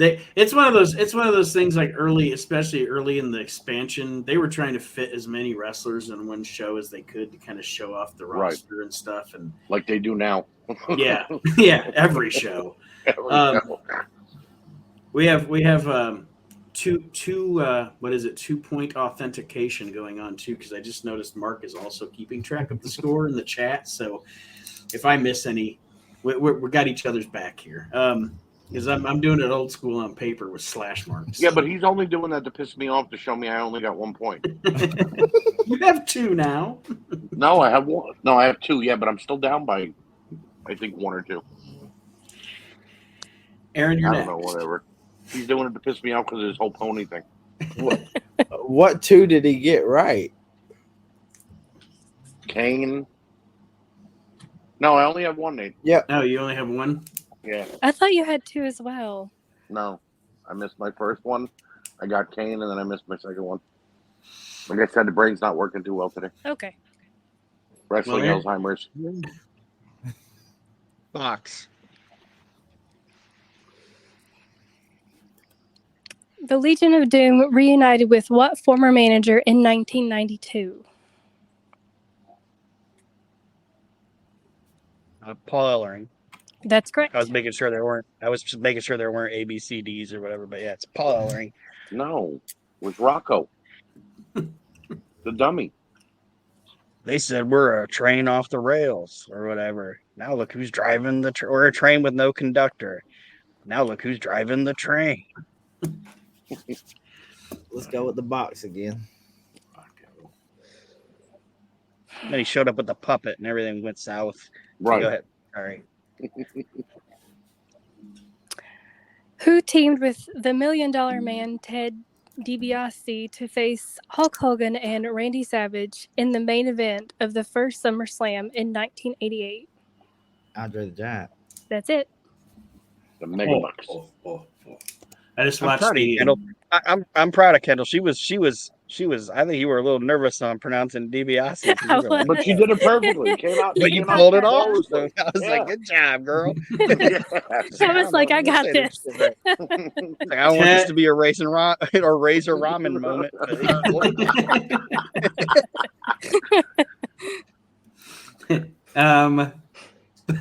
Book. I always thought it was weird that they had Jesse referee that match. That didn't make sense to me. Yeah, it made no sense. He played no part in that storyline. Yeah. I bet it was a Jesse idea. All right. It's, Sorry, guys. Cut you off. nope, good. All Nope, right. good. So, PP are the initials of what lady grappler? Is it Penny Peters, Peggy Peterson, Peggy Patterson, or Penny Patterson? Oh, this one might actually get me. All right. You said Peggy Hill. Okay, you me read them again. Yeah. Gosh dang it. Dang it, Peggy. Peggy from Big Bang Theory. Who is it? Penny Peters, Peggy Peterson, Peggy Patterson, or Penny Patterson? This is all guess. Penny Patterson. Nope, Peggy Patterson. Damn that Peggy Patterson. Nate, if you got that right, I was just gonna be like so proud of you. I was just gonna concede Please. right now and be like, I'm done, I'm off. Please I'm tell me outta here. B was the correct answer. The Yeah. second option. Yeah, B was Peggy. No, wait. C was Peggy Patterson. That's it. Peggy Patterson. Boy, oh boy. All Old right. PP. I have no idea who she is, but I'm sure she had a mullet and a fupa. And a leopard singlet. Yes. And With she this probably wrestled Johnny Lived in a- Maradona. Actually, Lived in there a is a trailer. photo of her in here, and she just looks like a housewife with Oh an man. old lady haircut. Hey, we want to believe she tag team with Snooker. Right. Right. Here's Jimmy Snooker and Penny Patterson. And her old lady haircut. All right, give me the box again. Mm,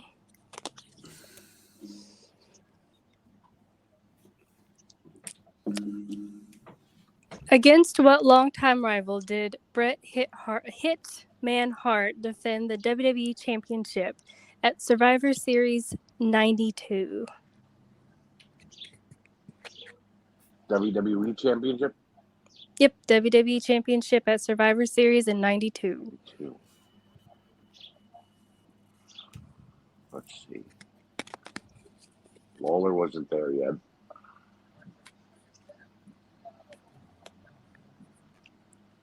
It wasn't Flair. Flair was, I believe, already out the door. Survivor Series 92. Why don't I remember this main event? It's not a good show, so I don't blame Yeah, you. I know, but still. Let me hold on here. He's 92. like, hold on here, let me get on Google. No, I'm right here. I'm not. My hands are free. My hands are kidding. free. I don't have anything next to me to Google anything. Make the fans at home think I cheat. Let's see. 92. Flair won it at the 92 Survivor Series. Yes. Flair won it at the Royal Rumble. Lost it to Savage at Mania. Got it back from Savage. Lost it to Bret in Canada. Left. I'm between Razor Ramon and Shawn Michaels. I'm trying to think, was this when Michaels had the Intercontinental title and they had the Shawn Michaels? That is correct. Wow. Yep. Shawn had just won the Intercontinental title, so his title wasn't on the Bulldog, line. yeah. Brett does defend against Razor in this time frame, but it's at the Royal Rumble. Right. And Flair and Razor fought Mr. Perfect and Macho Man at that. At that event, yeah, that was that Yes. crappy. Yep. Well, actually, that was the only match I enjoyed on that show because of the build-up to it. Seeing It was the Perfect turn on Survivor Flair. Series. It was a Survivor Series with one survival match, and it was a fucking 6-man tag with some fucking mishmash tag teams. It was stupid. Yeah. But you got it, Archie. Yeah. I don't know how It's actually a really good match, too. it is. Yes, Aaron, it's your Yeah, but yeah, I'm not a huge fan of that show. Just, No, I agree. Neither am I. book. All right. Who was Rocky Johnson's first professional foe? Was it Firpos Schultz? Oh God, I don't know how to pronounce that. Yeah, let's change that one because I can't. There's no vowels in enough. this damn name. All right. Fair enough. I was trying to figure out what a Firpo was. I'm like, how is he even? I don't know. pronouncing that? FIRPO. Yeah, no, The answer might be Pampo Firpo. But if you're not gonna, Yeah, we're gonna skip that one because I can't even read one of the answers.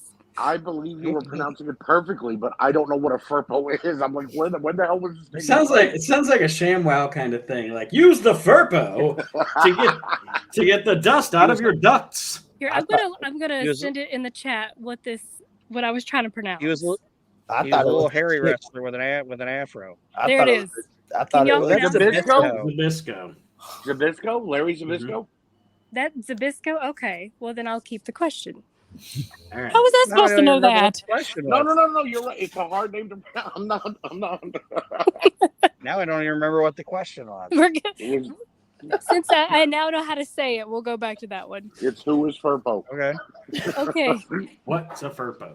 I don't know. FIRPO is Firpo as far as I'm concerned. So who was Rocky Johnson's first professional foe? Was it this Firpo Schultz? Firpo, that name I've already forgotten how to say it. That one. Zabisco. Coco Beware or Tony Atlas? As you can tell, I didn't read ahead before choosing that question. That's okay. Firpo Zabisco. Which one, though? Huh? Oh, I thought Zabisco the one. person's The name Zabisco one. was Firpo Zabisco. Okay, never mind. I think it's Firpo. Which one? There's a Schultz and a Zabisco. The Zabisco one. you said. Firpo Zabisco. That one? All right. Yeah, actually, that is the answer. For the love of God, I'm so happy that was the answer. All that nonsense for him to be the answer. And No, I never knew Firpo anyone Zabisco. named Firpo Zabisco existed. I knew of Pampero Firpo. And Firpo, and I know a Larry Zabisco, Right. but I don't know a Firpo Zabisco. Were these the great grandparents of Larry Zabisco? Apparently, it was a pain in the ass for Rocky Johnson early on, though. Right. Mark says he's going for the box because he doesn't want no Firpo. no Firpo. I want to, that's a perfect name for the episode. No Firpos. Scared him away. All right. All right. How many men competed in the first Royal Rumble match in January of 1988? 30? All of them. Careful, buddy. All of them.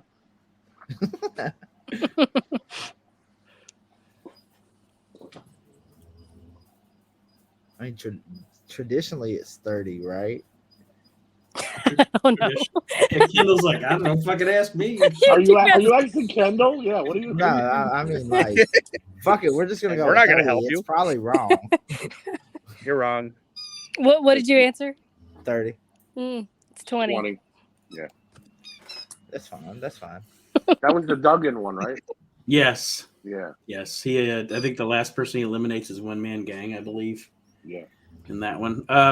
Hold on, fellas. Of course, the only two toys she finds is the squeaky one. Hang on. Oh, don't worry about it. It's fine. Okay. Yeah, I don't care about that. All right.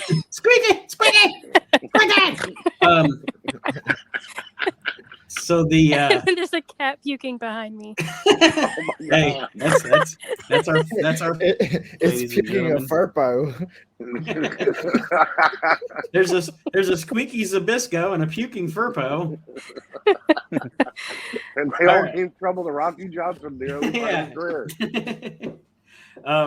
Because the book got me last time, I'll go with a question from the box this time. Okay.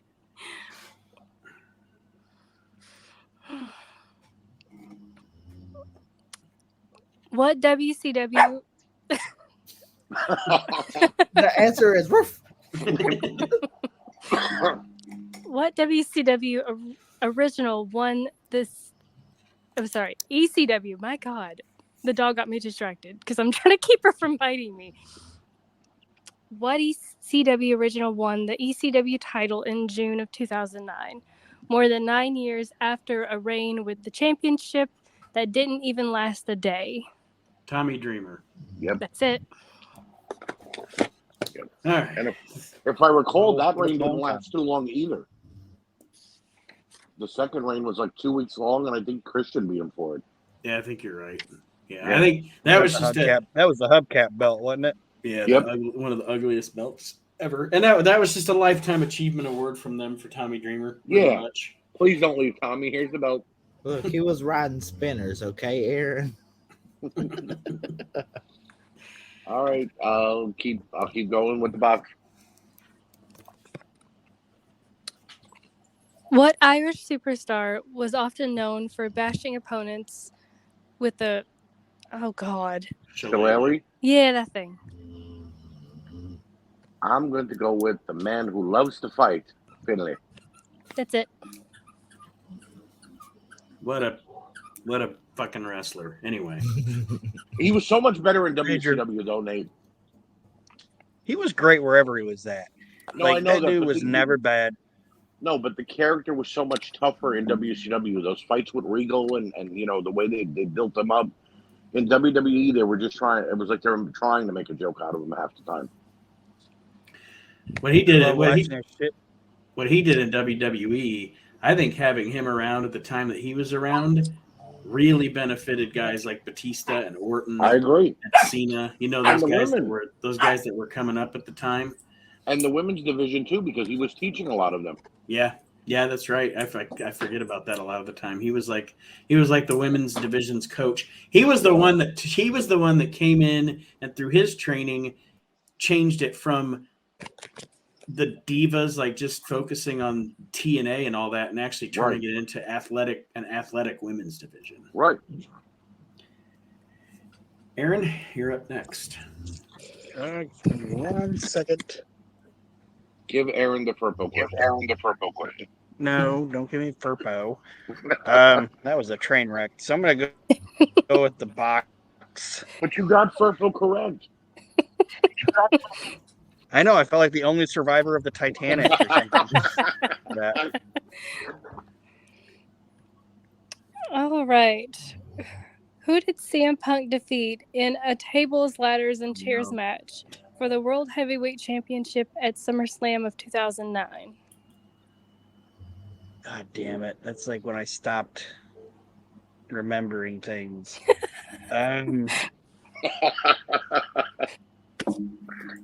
Amnesia struck that. Doesn't give me any options. No, not in the box.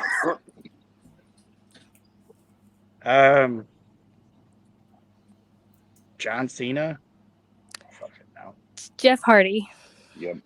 I don't fucking remember that. The best part of that match was the ending when The Undertaker showed up and chokeslammed CM Punk. Had nothing to do with the match itself. Let's go with the book. Ooh, Oh. Mark's living dangerously. Mark's putting his toe in there. He's Give it a shot. All right. I won't give you a Firpo question. Much appreciated. Let me make sure I can read everything here. Okay, so this person sported the Michael Jackson look when teamed with Coco Beware. Was it Norval Austin, Craig Carson, Tommy Toon, or Sonny King? Well, just because I don't know it, I'm gonna go out on a wild guess and I'm gonna say Tommy Toon. Nope. Norvell. It was Norvell Austin. Yep, and that's why I stick with the box. I could have sworn it was Owen Hart when they were high energy, but no, this was like Norval said- I know, Austin I'm and joking. Coco doing the He said Jive Michael. Tones. She said Michael Jackson, not Phil Huh? Jackson. Were they the Jive Tones? I know Pez Watley was also the Jive. No, they weren't the Jive Tones. They were the PYT, the Pretty Young Things. Oh shit! Yeah. Yeah, that's who they were. The Yeah. Jive Tones were Shasta and oh fuck, who was his partner? Fuck. Oh. Anyway, yeah, it was the PYTs. They wrestled for Lawler and Jarrett. All right, They I'm gonna came out go. with Michael Jackson's Pretty Young Thing. I'm gonna go with. Let's go back to the book. All right. The initials MLK refer to what little fellow of the squared circle? Mighty Little Kenny, Mean Little Kevin, Monsoon Lee Kai or Monsignor Lawrence Kelly? I was like, is it Martin Luther King? Yeah. Mini Martin Luther King. Okay. Yeah, mini Martin Luther King. I have a dream. Oh, the short one. I took a cat nap. We That one actually was- got a Negro midget though. We will knee highs up. All right, read me those god awful names again. I like right. me little Kevin. Mighty Little little, Mighty Little Kenny, Mean Little Kevin, Monsoon Lee Kai, or Monsignor Lawrence Kelly? What about Monsignor Lawrence Kelly? That one sounds the most legit. Right? Actually, it's Mean Little Kevin. Oh, mean I little love it. Kevin. I told you I love me little Kevin. Isn't that Jerry's other kid? I thought it was a Mean Von little- Erich. Me little Kevin. Something's happening. He's got a furrowed brow and a mohawk. I'm me little Kevin. Don't mess with me, buddy. Yeah. I'll bite your ankles. Give me the box. Mean I'll take little the box. Kevin. Me little Kevin.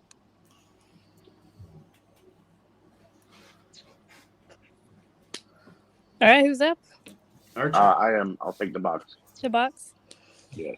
Okay. Who, according to his entrance music, hears voices in his head?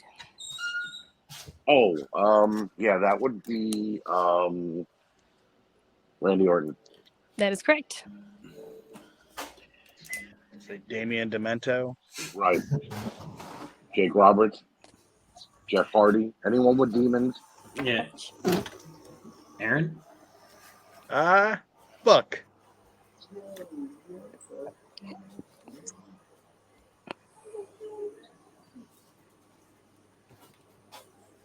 I'm looking for one. Okay. Just wanted to make sure my computer didn't stop. No, no. It was me reading ahead. All right. What WWE faction invaded WCW driving a military vehicle to a WCW show in Norfolk, Virginia? Degeneration X. That's it. One of the best things ever. Yep. And if Eric Bischoff would have been smart, he would have left that fucking door up. Yep. Because what are you going to watch? You going to watch fucking Raw or whatever's going on? Or are you going to watch DX driving a fucking tank down the ring? You know what I mean? Yeah. Right. And then you know what I do? Like, let them in, and I'm going to send Scott Norton, Meng, Barbarian, and somebody, like, I don't know who else. But I'll just send those three guys down there. To beat We'll just see everybody what else. happens. And it's Right. game over. Right. Yeah. Could send Ming out there all by himself. It's game over. Let's Yeah, I don't go know why with the box. All right. What Hall of Fame tag team did the New Age Outlaws defeat in November '97 for the first World Tag Team Championship? All the same tag team.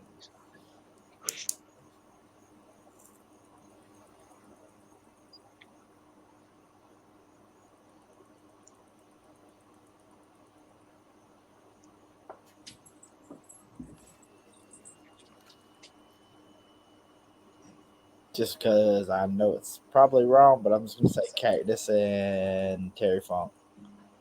Nope. The Legion of Doom. Gotcha. Like how humble Mark is when he's around. Thank you. Okay. And I'm sitting here like, motherfucking son of a bitch. Go ahead. The box.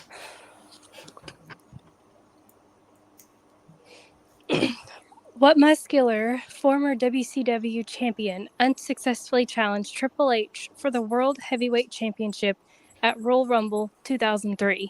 Scott Steiner. That's it. My favorite math teacher.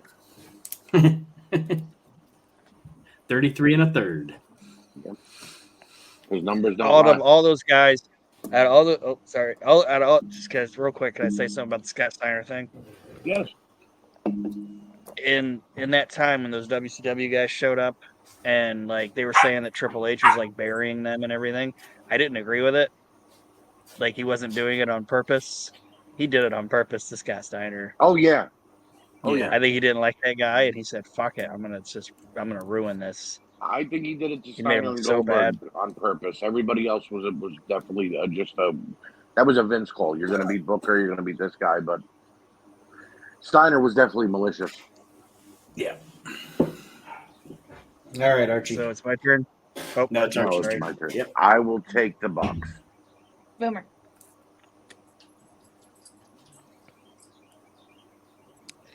The two members of DX wrestled each other and what WWE champion in a triple threat match for the title at Survivor Series 2009? Who is John Cena? That is correct. All right, now it's your turn, Aaron. And Archie, just an update. I have 5, you have 5, Aaron has 5, Mark has 3. I think I'm accurate there. You are correct. Okay.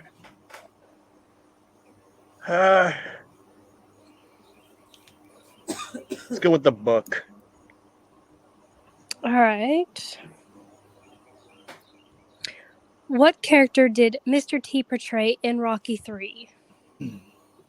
Was it Thunderlips, Blackie Blake, Clubber Lang, or Thunderlang? It was Clubber Lang. That's it. Blackie Blackie Blake. Blank. Sounds like a 1920s cartoon character. Right? Yeah. He's wearing I'm a the corn janitor. hat, like a I'm straw- the janitor, like a mister. straw- I'm Blackie Blake. Imagine if he would have been called Thunder Lips. Right? We're going with the box.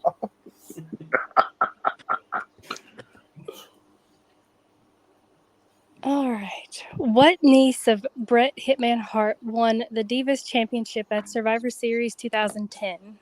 Natalia. That's it. All right. Let me see here. Let me look at the score and see if I'm willing to take a book risk. Yes, let's go with the book. All right. The Iron Sheik, Butch Reed, One Man Gang, and Nikolai Volkov were all managed by Slick. True or false? The Iron Sheik, Nikolai Volkov, Butch Reed, and One Man Gang, right? Mm-hmm. That is true. That is true. Just bro. All right, Archie. I will stick with the box.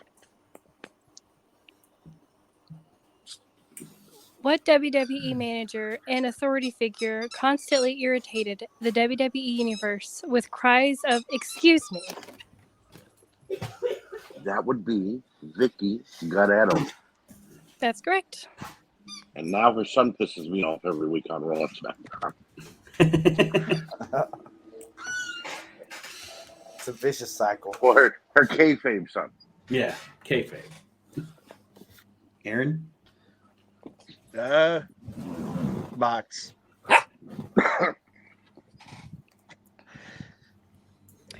What future WWE Hall of Famer won the first match in WrestleMania history? Tito Santana. That's it. All right. Things are heating up. Who was? Oh, sorry, Nate. Go ahead. I was just going to say things are heating up now. People are starting to get, yes, question correct. He said he was originally pissed that he was opening WrestleMania. Was so mad about it. He thought it was an insult, and then Vince was like, "We want somebody to go out there and get them off their asses. That's you, buddy." Right. Like he did the whole Vince thing on him. Like went in there pissed off and came out like, "Yeah, I'm the fucking man. I'm opening WrestleMania." Let's go with the box. What WWE Hall of Famer was known for his green tongue and chewing up turnbuckles? George the Animal Steel. That's it. Well done, Mark. Y'all are on a roll.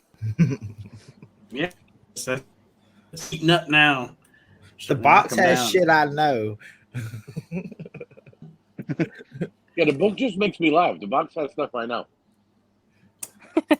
I'm gonna go with the book though for my next one. Okay.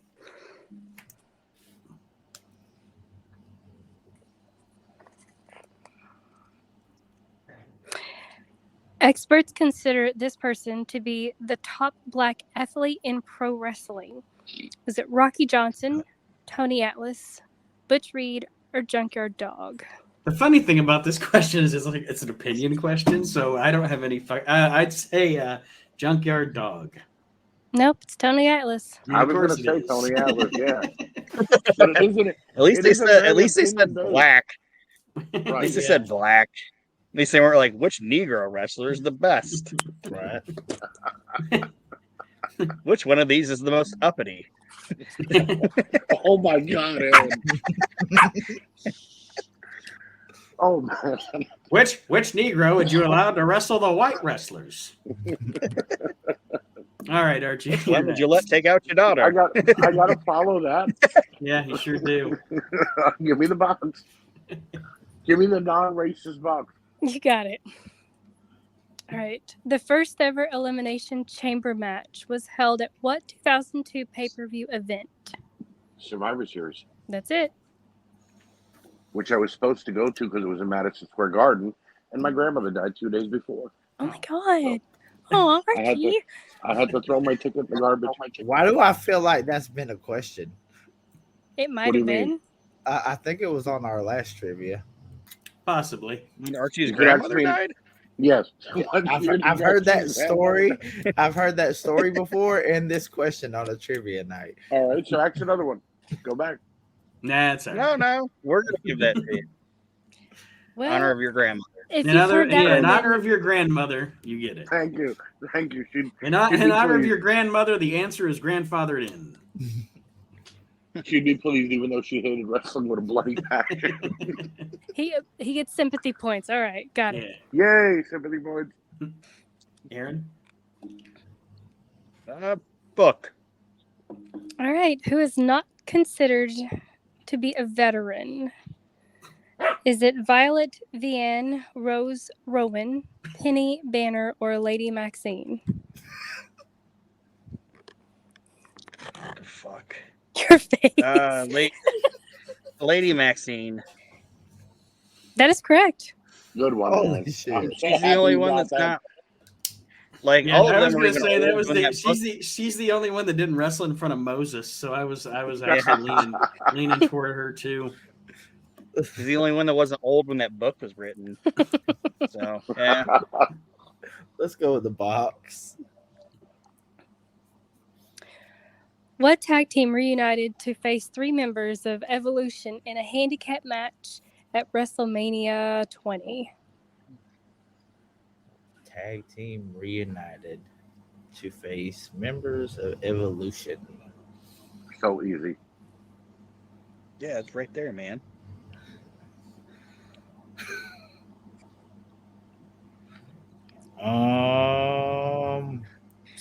The Dudley Boys, why not? Can I say the answer? Yeah. Go ahead. Can I tell say him. the answer? The Rock and Sock Connection.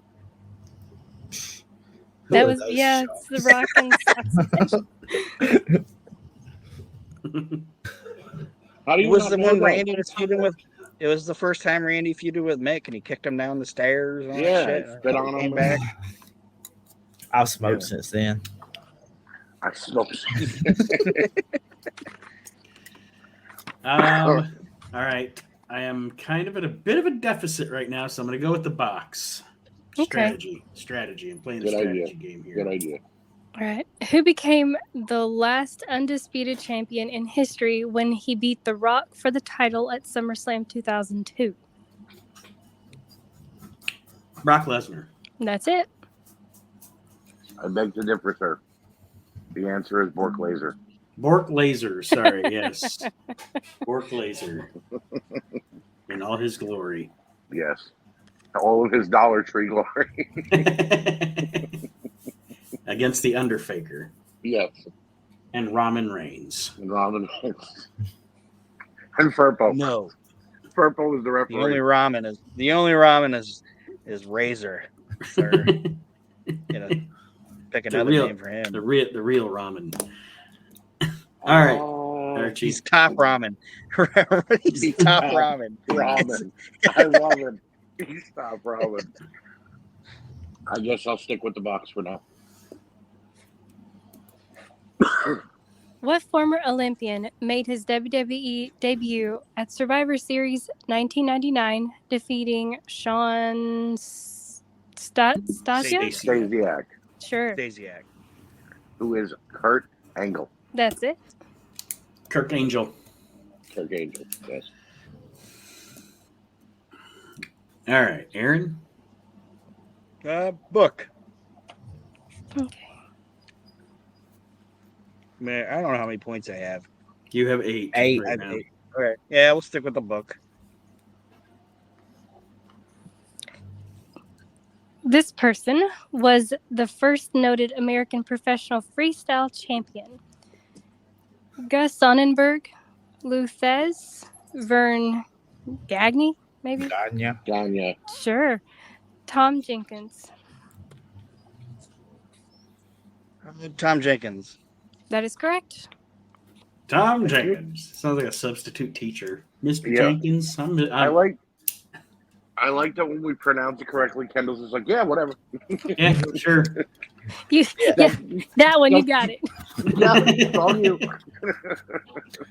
Let's go. I with don't the even know why I know that. Do you guys have anything like that with wrestling knowledge where it's like, why do I know that? Yeah, like Sometimes. just random shit that you Yeah. know that Yeah. is quote unquote useless knowledge until now. Yeah, it's like, Right. Well, now you know what's her Fucking face idea is an why I remember that. Aquarius, so there's that.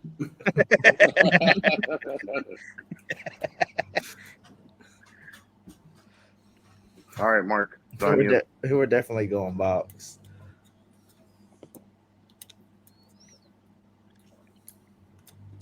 What NFL Hall of Famer faced Bam Bam Bigelow at WrestleMania Lawrence 11? Taylor. Yes, you got it. And did a damn fine job. Yeah. Shouldn't have been the main event, but it was definitely a good match. Yeah. Let me see. Aaron's in the lead with 9. Archie just behind him with 8. I have 7. Mark has 6. I'm going to go with the box. pussy move, but that's okay. As George W. Bush would say, it's strategery. The right hand needs to know what the left hand's doing, right? Yeah, right. Yeah, he put up the wrong one. That came from My When favorite we're- George when Bush. we're done, I'm going to say mission accomplished. My favorite George Bush moment is when he tries to bounce the basketball and it doesn't have enough air. Yeah, You guys have ever seen that? I like the one where he leaves the stage and goes to the wrong door and it won't open, and then he just looks at the crowd and he's like, eh, and he walks over to the other door like. But yes, the box, please. All right. Who won a record-tying 5th WWE Championship by defeating The Undertaker at SummerSlam 97? 97. Bret the Hitman Hart. Yep, that's it.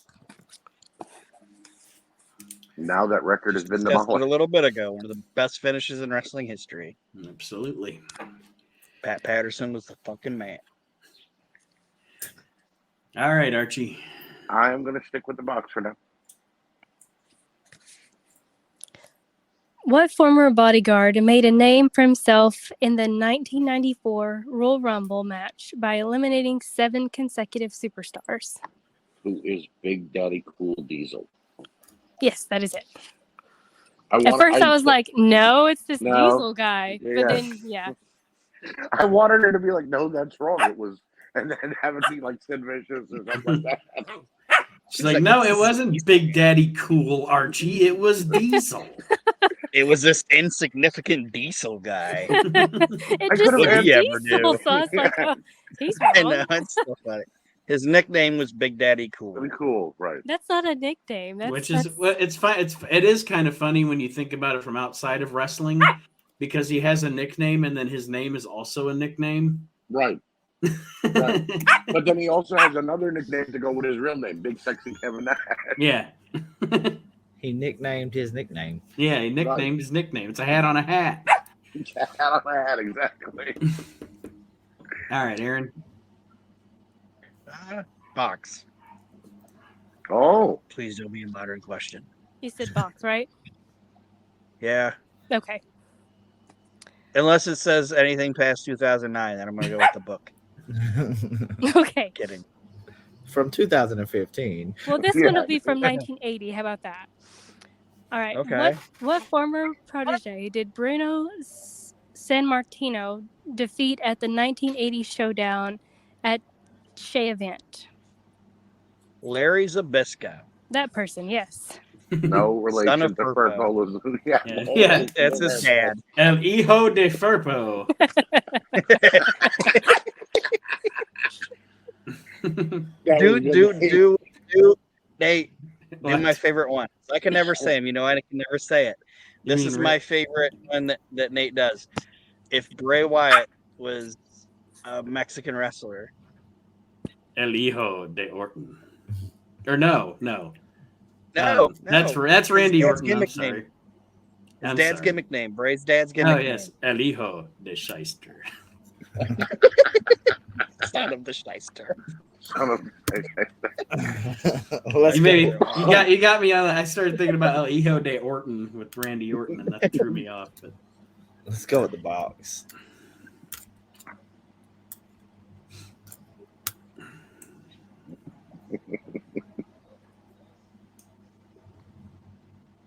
is the dog barking or something? Is that why you're muted? If so, I hear no. I forgot that I was muted and was just Oh. reading away. Okay, that's all right. Answer the question, Mark. Tell it clearly. I've done read it. I ain't reading it again. She's like, there was a Zbyszko. There was a Zbyszko in there. I'm not reading it again. But yes, the dog was barking like crazy. So, all right, let's try that again. All right, who was the first WWE champion in history winning the title in April 1963?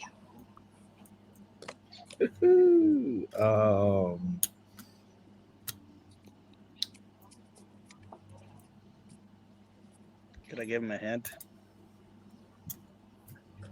I want to. To a nicer guy, it couldn't have happened. If you give him a hint, he gets 2 points. Ooh. No, fuck him No. then. I'm not giving him. Yeah, leave him there. Leave him there. Like that guy on Blazing Saddles. You're on your own. Yeah. Let's go with Nature Boy Buddy Rogers. There you go, Mark. Good That's job. it. Yeah. I was gonna be like, I'm not your friend, pal. I'm not your pal, friend. That whole gimmick.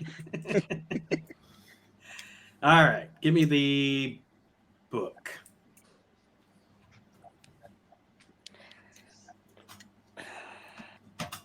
Okay, I'm probably going to pronounce her name incorrectly. Lisa Sliwas? S-L-I-A-W? You could be right. Lisa Sliwas. Yeah. Sliwas? Sure. Sounds Well, right. what's her maiden name? Is it Breyer? Is it Bryers, Evers, Edison, or Davis? Davis. It's Evers. Oh, it's Evers. By the Who way- doesn't know that? By the way, Everybody knew Nate, that. by the way, Nate, how much does her Lance Storm's husband earn? mom.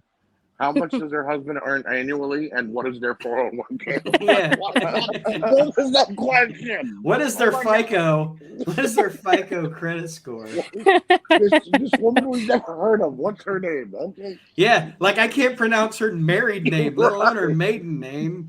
Jesus Christ. I don't know that, but I sold her a house. Oh man. Oh, all right. Give me the box. Every time I want to go for the book, one of them do the book, and it's the worst question possible.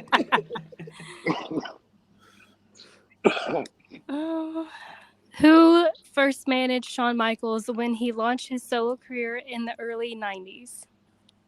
Who is Sensational Sherry. That is correct. Which Sean, I don't know how many times you guys want us like comments or discussions about this shit, but that's what I like about like the review shows and this thing and all that. He said his career would have never worked without her. I agree. You know what I mean? Like he says he owes his singles career to be in saddle with her. Not saddle, you know what I mean? Like partnered with her. Right. But Sherry went well with she went well with DiBiase. She went great with Macho Man. She was great with HBK. She was awesome with Flair. Sherry and Randy Savage is one of the greatest combos in wrestling history. She was even good with Harlem Heat. Right. Yeah. Just a Sherry. Yeah, but like even like before the WCW stuff, like he said, like she was always the chick that got put with the top guy. You know what I mean? Right. Like who was considered the top guy or whatever, like the top heel. And it's like, oh, you're gonna get with Sherry. And he's like, holy shit. And that's when he realized that they thought something of him. Mm-hmm. You know what I mean? Right. This is in no way, shape, or form criticizing them because, like we said, whoever Sherry was with, it was great. So this is in no way, shape, or form criticizing. But I'd say probably the least of her combos was the one with DiBiase. Well, because you didn't need it. Not that it not that it was bad. It was just that was probably the one where it's like probably the least impact she had as, you know what I mean, as a unit. Right, but they looked incredible together. That was I think that was what they were going for, was the aesthetic. Yeah. More than him meeting her. You know what I mean? Yeah. But I mean, he obviously wanted somebody else by his side after Virgil left. So Sherry was the perfect puzzle piece to go with him. Mm-hmm. Or anybody for that matter. He traded in the meat sauce for some sensational Sherry. Right. Good trade. It was like, upgrade. All right, Aaron, it's your turn. Box. Who put his career on the line for a shot at Triple H's WWE Championship in a Hell in a Cell match at No Way Out 2000? That would be Mick Foley, Cactus Jack, Mankind, whatever they're going to call him in the. They just call him Mick Foley. All right, Mick Foley. He was just Mick Foley at that time, I think.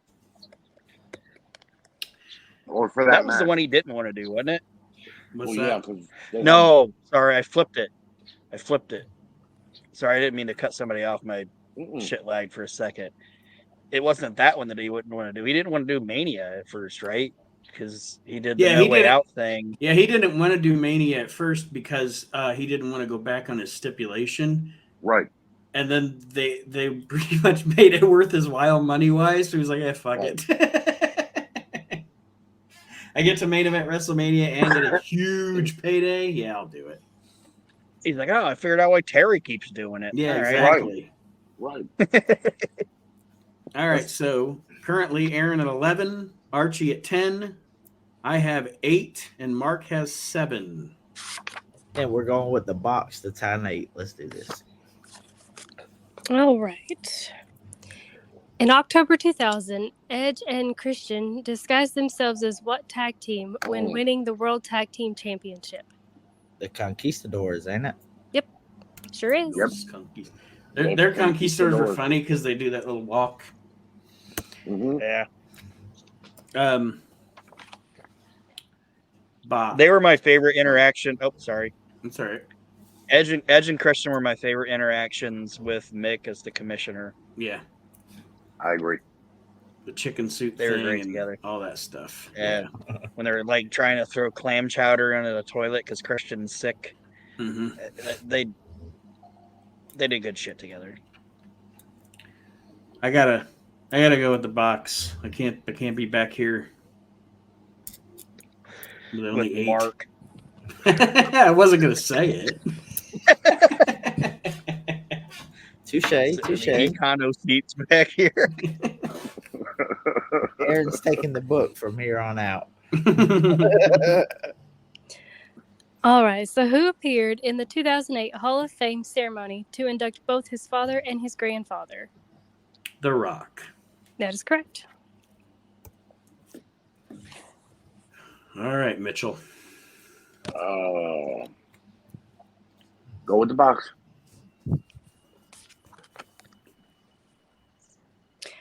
What referee and aspiring WWE superstar cost Ryback his match for the WWE Championship at WWE Hell in a Cell 2012?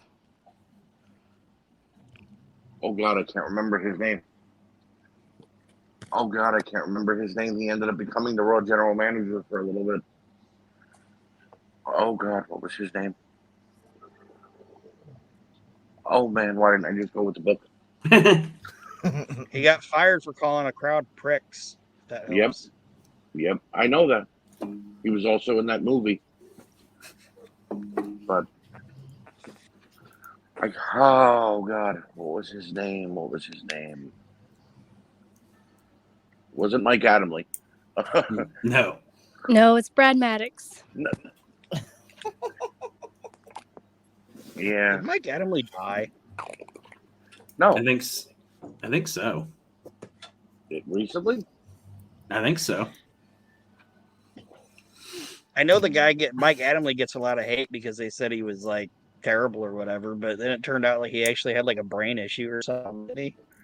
Oh yeah. He had brain cancer or something. But because we live in a fucking toxic bully culture, nobody ever thinks to say, "Hey, does this guy have a handicap or something?" before I start shitting on him. Yeah. Just Harvey. Yeah. Here's the thing, though. They could have fixed that and they just put a damn earpiece in his ear and fed him lines. You see he's messing up. He can't remember his script, whether he had a brain condition or whatever. Help him. I actually liked him. I actually liked him when he started having fun with it, like when he was doing the. I mean, at that point, fuck the ECW. It had gotten so bad. Who cares that they're. But when he's calling ECW with Taz and he's doing goofy things like "Jamaican me crazy" Kofi Kingston and stuff like that, like I was like, you know what? Fuck it. He's embracing it. He's having fun with it. Whatever. Oh, he's still alive. Okay. He's not in the ground yet. He's still. He was a football player, wasn't he? Yeah. Football player. That's why he has CTE. Yeah. He went from football to American Gladiators to WWE. All right, Aaron. You could run away with it, Aaron. Give me the book, Red. All right. Ooh. He worked as a funeral director, mortician, and hairstylist outside the ring. The public knew him as, was it Mr. Clean, the Mad Greek, King Cobra, or Prince Eric?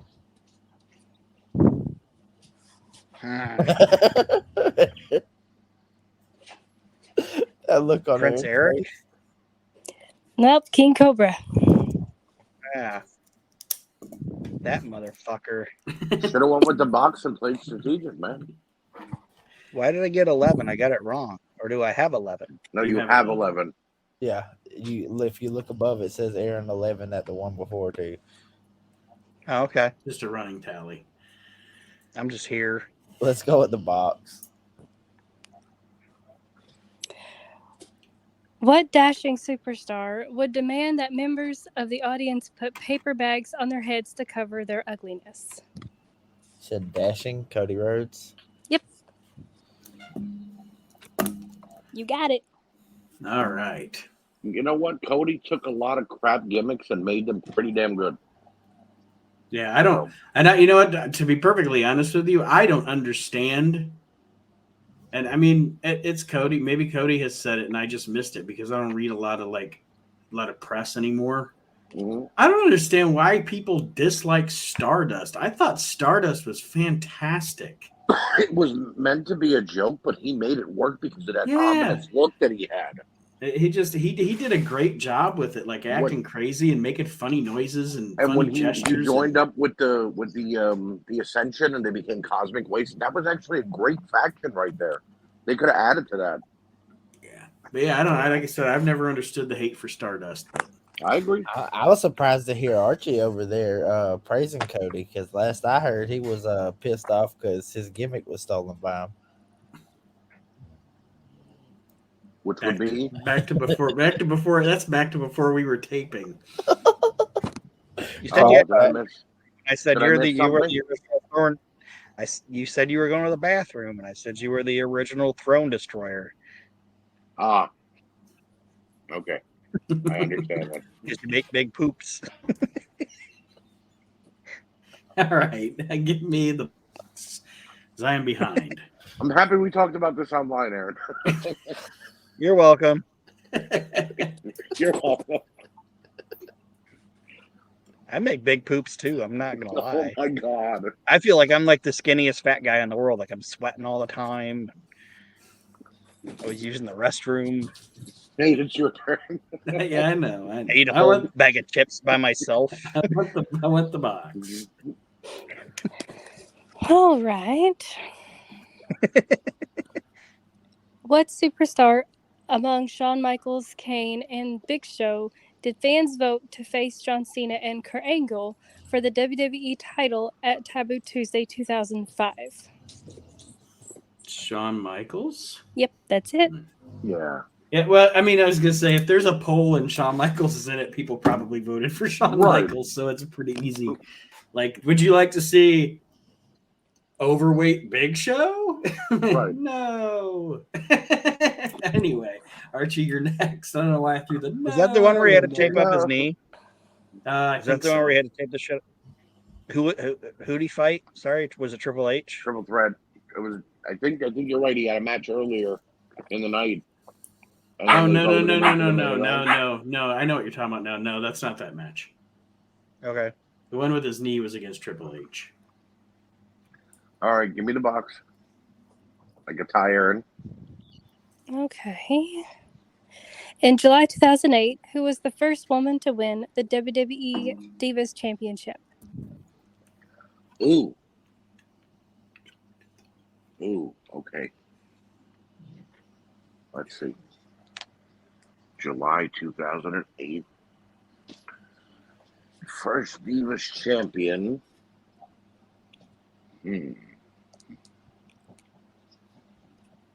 Let's see here. Wasn't Trish, wasn't Lita. Wasn't AJ Lee, she wasn't with the company yet.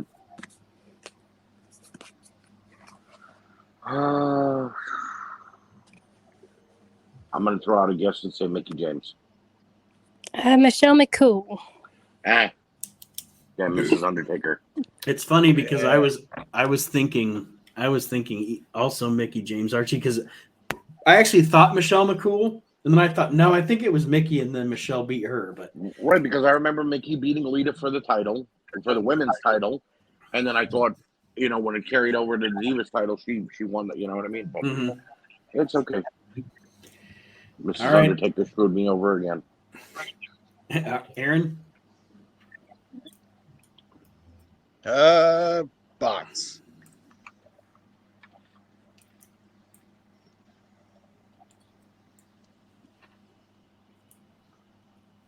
wife, you're muted. Your answer? Answer the question, Aaron. Answer the question. Black Midget Ron. I did not realize I was on mute again. That's your new gimmick. It's a bonus question. If he gets it while she's muted, you get 5 points. No, I knew she was talking because I could hear it through the downstairs through the floor. Right. Like, she's down there talking away. I'm so sorry. Well, God, the dog was barking, and then him and the cat was running around, knocked over the cage, So, anyway, let's try that again. All right. Who defeated Kurt Angle in a critically acclaimed interpromotional match at WrestleMania 21?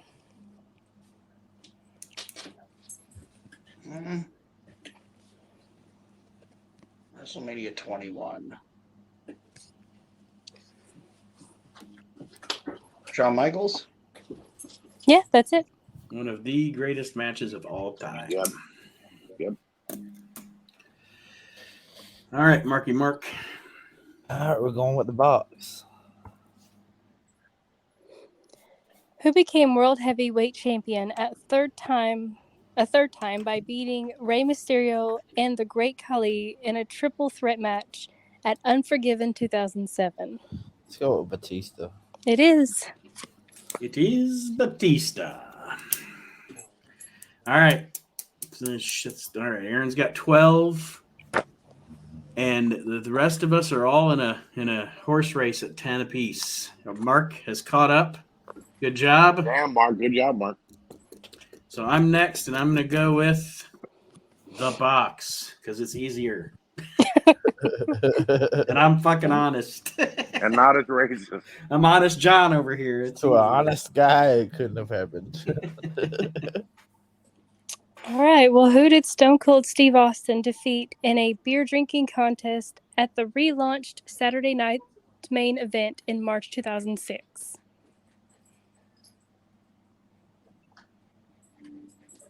Am I on mute again? No. Oh, you're good. Okay. Come on, man. You know this. I had to look. I'm thinking. Is I'm it caught up between It's two. so funny. The segment's Is it- so funny. is it JBL? It is. Okay. Yeah. See, I get caught up sometimes in time frame there because he had a drinking contest once with MVP too, and I don't remember. You know what I mean? Like, And he He had had a one few- with Bischoff, he- too. yeah, he had a few of them in that era, and I couldn't Yeah. remember. I can't remember when they are particularly, but anyway. All right, Archie. Fox. Who was a last-minute substitute for Jeff Hardy at the triple threat match for the World Heavyweight Championship at Survivor Series 2009? I believe it was Vladimir Kozlov. Nope, it was Edge. Ah, Oh yeah, that was one of those times Edge came. That was one of those times he came back from an injury, and him and Cena used to do that all the time. Like John Cena and Edge would both be like, "Yeah, they're going to be out for a year," and then 6 and then months he come later, back they in 2 months later. yeah, they'd make some surprise appearance at a pay per view, and Yep. everybody'd go fucking ape shit. Yep. John's shit was crazy though. They'd be like, "Oh, he tore this. He's gonna be out for 2.5 years. Like you're never gonna see him again." And then he'd be back in like 2 weeks. Right. Like, oh my god! It healed. Look. Rub some dirt on that shit. Yeah. Where'd the host go? Oh, there she is. I'm back. I don't know what happened. I got dropped out. So Aaron, you're next. You're ahead with 12. You could run away with it. 12 to what? 10? Yep. Well, let's see. Yeah, you have 12. Mark has 10. I have 11, and Archie has 10. Damn it, I'm down here with Mark now. I'm fixing to pass Look. your ass, Mitchell. I doubt it. Fixing to hit the cold trickle days of thunder. Which one are we going with? Aaron, I think he said Book. book. Did you say Book. Okay, I missed it. Yes, ma'am. Mm. What former manager served as ECW general manager from August 2007 through June 2008? Well, that's not the book, is it? Nope, No, it's the box. it's a card. No, he What's said that the book? book. Oh, as you could tell, I wasn't listening. I'm trying to be honest. Plus, I don't want to answer a question from that era. Well, all right then. I'll just get rid of that card and use my listening ears. Okay. Dr. Death does not make house calls. Who is he? Billy Gilbert, Steve Williams, Les Thornton, or Jim Neidhart? Neidhart? Sure. Neidhart, yeah. Sure. Jim Neidhart. That's not my answer. I was just telling you the name. Okay. The name, the answer to the question though is Dr. Death Steve Williams. That's it. It might have One been of the my easiest favorites. book question I've ever heard. Like they don't get that much easier. Yeah, not from the book, they don't. No. Let's go with the box.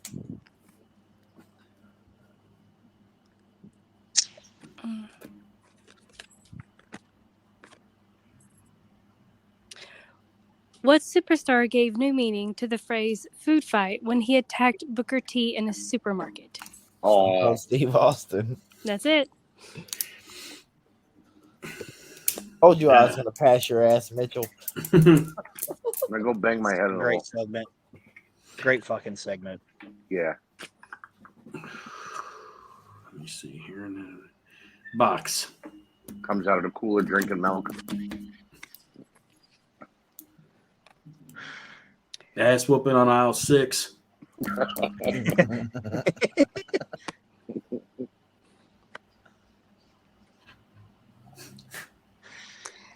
Whose turn is it? It's mine. I want the box. It's Nate. I'm just looking for a card I haven't read yet. All right. Who did Undertaker defeat in a casket match at WrestleMania 22, running his undefeated streak at WrestleMania 214-0, which I think I've already read this question, actually. Do you want to read another one? Yeah, I do, because I'm pretty sure I read that on a previous one. And that one was super easy. I would have got it anyway. So the answer was Mark Henry, but I'm not going to take the point. Okay. Who teamed with Vince and Shane McMahon to face D-Generation X in a handicap Hell in a Cell match at Unforgiven 2006? The Big Show. That is it. There's only one thing I remember Shane from eats that his match. ass, isn't it? Yep. Doesn't That's Shane the wind one- up in Big Show's ass? Yep, sure does. Only in pro wrestling, folks. Yep. That would be the point where I'm watching it and my father would walk by. Yeah. And what the fuck? Because are you watching? my dad was always like, I don't know why you like wrestling. And I'm like, oh, it's cool, man. And then he'd be, the time that he would walk in and see it would be like when Rikishi was stinky facing somebody, or Right. Vince was running around with JR's hat on, smacking his bare ass. Shit like that. That's when he'd show up. Like, ugh. All right. Those were the moments I felt most like Bobby Hill with Hank. Right. Exactly. The boy ain't right. I will take the box because I'm down by a lot now. All right. Well, who faced Hulk Hogan in a street fight at Oh God. No, you know what? We're gonna skip that one because I don't know my Roman numerals. Okay. All right. Be honest over here, okay? All right. What superstar entered WrestleMania 2000 as both the Intercontinental and European champion? Can I have the other question, please? No. No, listen. I don't know anything past 20. Okay, so give me a break. It's okay. I'm thinking it's 24, but don't quote me on that. I want to say. Read the question again. I entered as Intercontinental and That's European. What What's WrestleMania was it? WrestleMania 2000. I believe it was Kurt Angle. You got it. All right. All right. The Euro Aaron? Continental Champion. Yes, Euro Continental Champion. Book. You said book.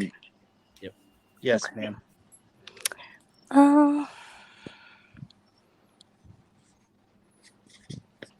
The Iceman cometh. Who cometh? King Kong Bundy, King Kong Brody, King Parsons, or King Konga? Iceman King Parsons. You got it. Good answer, Aaron. I like how they phrased the question. They were like, "The Iceman cometh. Cometh. Who Who cometh? Who cometh?" Who coming? Let's go with the box.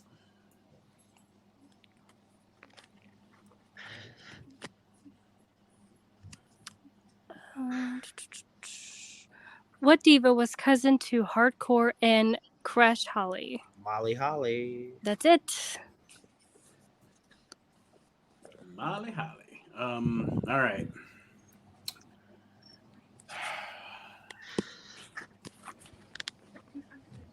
I'm gonna go out on a limb and say the book.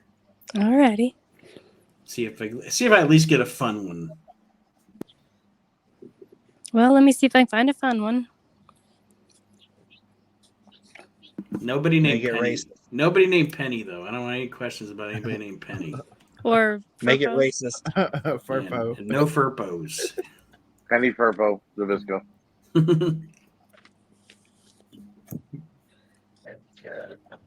Not finding any fun ones right off the bat here.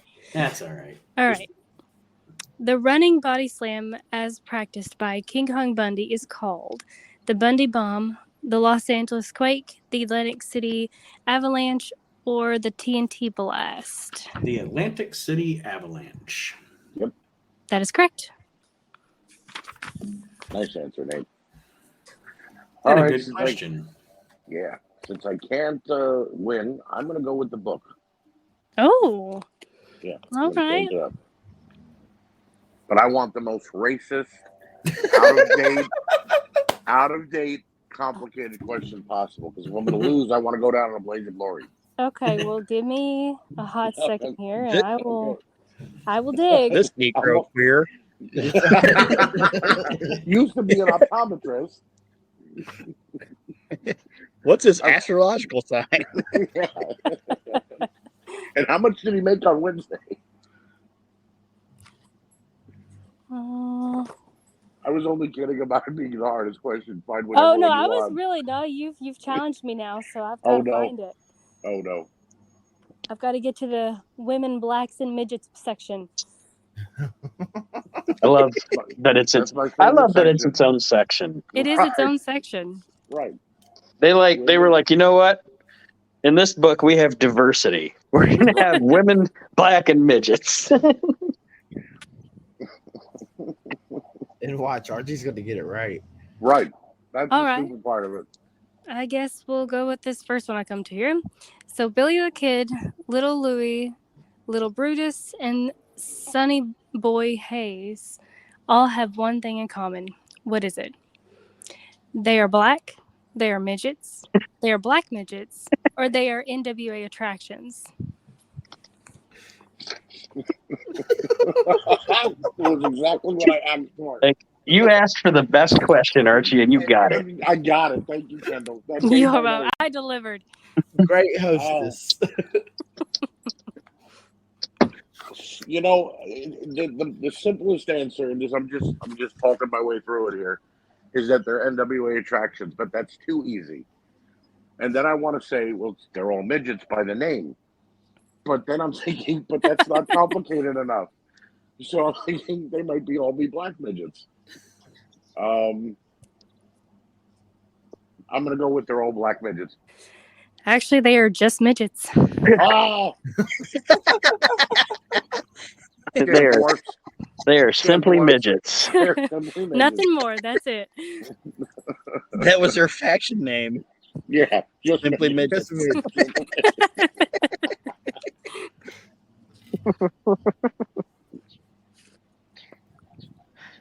right. Is it my turn? Yep. Yep, and this could be the game. This could be the game if you get this one right.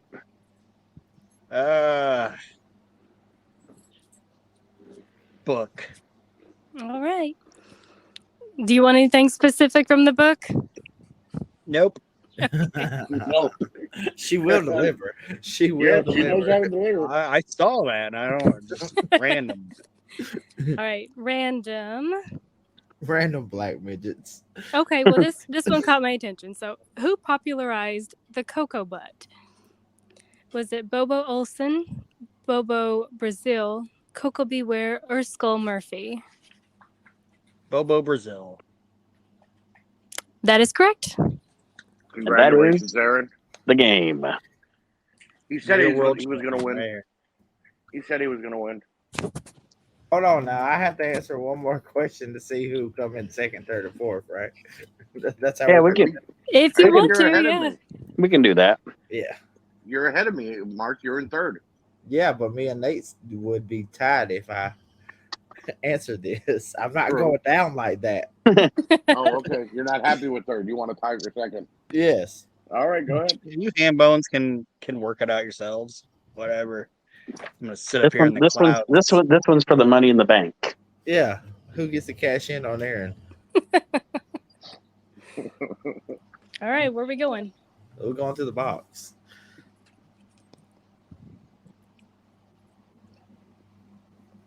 What general That says manager? wiener. I'm a winner. I'm introduced- not a wiener. What general manager introduced Raw Roulette to the WWE Universe in Las Vegas on October 7, 2002? Eric Bischoff. That's it. I mean, if I'm a wiener, I'm the Mark, you biggest tied. wiener. We tied, Nate. We tied, and we left Mitchell in the dust. To my defense, I had to deal with simply midgets.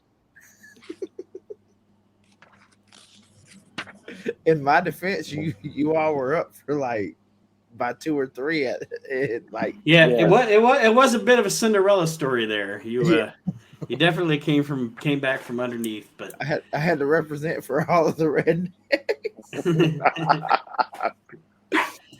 I let New Jersey down. I have to move now. Congratulations, Aaron. Yes. For becoming Two-time champion. Two-time trivia champion. And two times. And thank you, Kendall, for being the hostess. Anytime. Yeah, thank you, Kendall. And that is it for episode 200 trivia. Aaron is the new trivia champion. And to a nicer guy, it couldn't have happened. Goodbye, everybody. El burro chingazo. Bye, y'all. Well, my title reign has come to an end. But congratulations to my brother Aaron for becoming the new We Can't Wrestle Podcast trivia champion. I want my rematch, brother. And I will get a rematch at some point. But that is it. That is episode 200 of the We Can't Wrestle Podcast. Firstly, I'd like to thank Bob Smith for joining us on the show. You can check Bob out at the Outdated Wrestling Hour podcast and check him out on all social, easy for me to say, social medias. Dave Dynasty, check out the Wrestling Nostalgia podcast with Dave Dynasty. And of course, John and David are members of and fellow admins of the Asylum. And do not forget, whether you travel there, whether you live in the area, the Asylum will be presenting Wrestle Bash 2, August 20th, 2023, 11 a.m. to 4 p.m. Eastern Time at the Doubletree by Hilton Fairfield Hotel and Suites in Fairfield, New Jersey. Again, that's August 20th in Fairfield, New Jersey. For the details, you can either look up Wrestle Bash 2 on Facebook, or you can also go to www.theasylumwrestlingstore.com. Lots of stars going to be there, including DDP, Eric Bischoff, Jim Ross, Haku, Devon Dudley, Buff Bagwell, Jay Lethal is going to be there, Ethan Page, Sabu. Lots of wrestling superstars are going to be there, so go check it out. Of course, Wrestle Bash 2, August 20th in Fairfield, New Jersey. Again, go to the Wrestle Bash 2 Facebook page or the asylumwrestlingstore.com for more information for that. So that's it. That's a wrap. Episode 200 is in the books. Of course, more to come. With all the new shows that we have going on, you may or may not see the We Can't Wrestle podcast weekly anymore. It might be bi-weekly, maybe. I don't know. I want to have more content for it and do different things.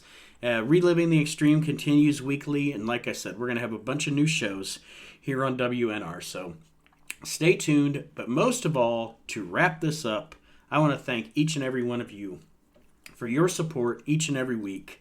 In the 6 years we've been doing this show, it has been a blast. And I want to thank my brother Aaron, and I want to thank Kyle Army and Archie Mitchell, David Gold, John Majefski, all the members of our Hall of Fame panel, Mark Brew, just everybody involved here at WNR and the We Can't Wrestle podcast. It is a pleasure to work with you guys. It is a pleasure to bring you, the listeners, the entertainment that we bring you, and I think we do it very, very well.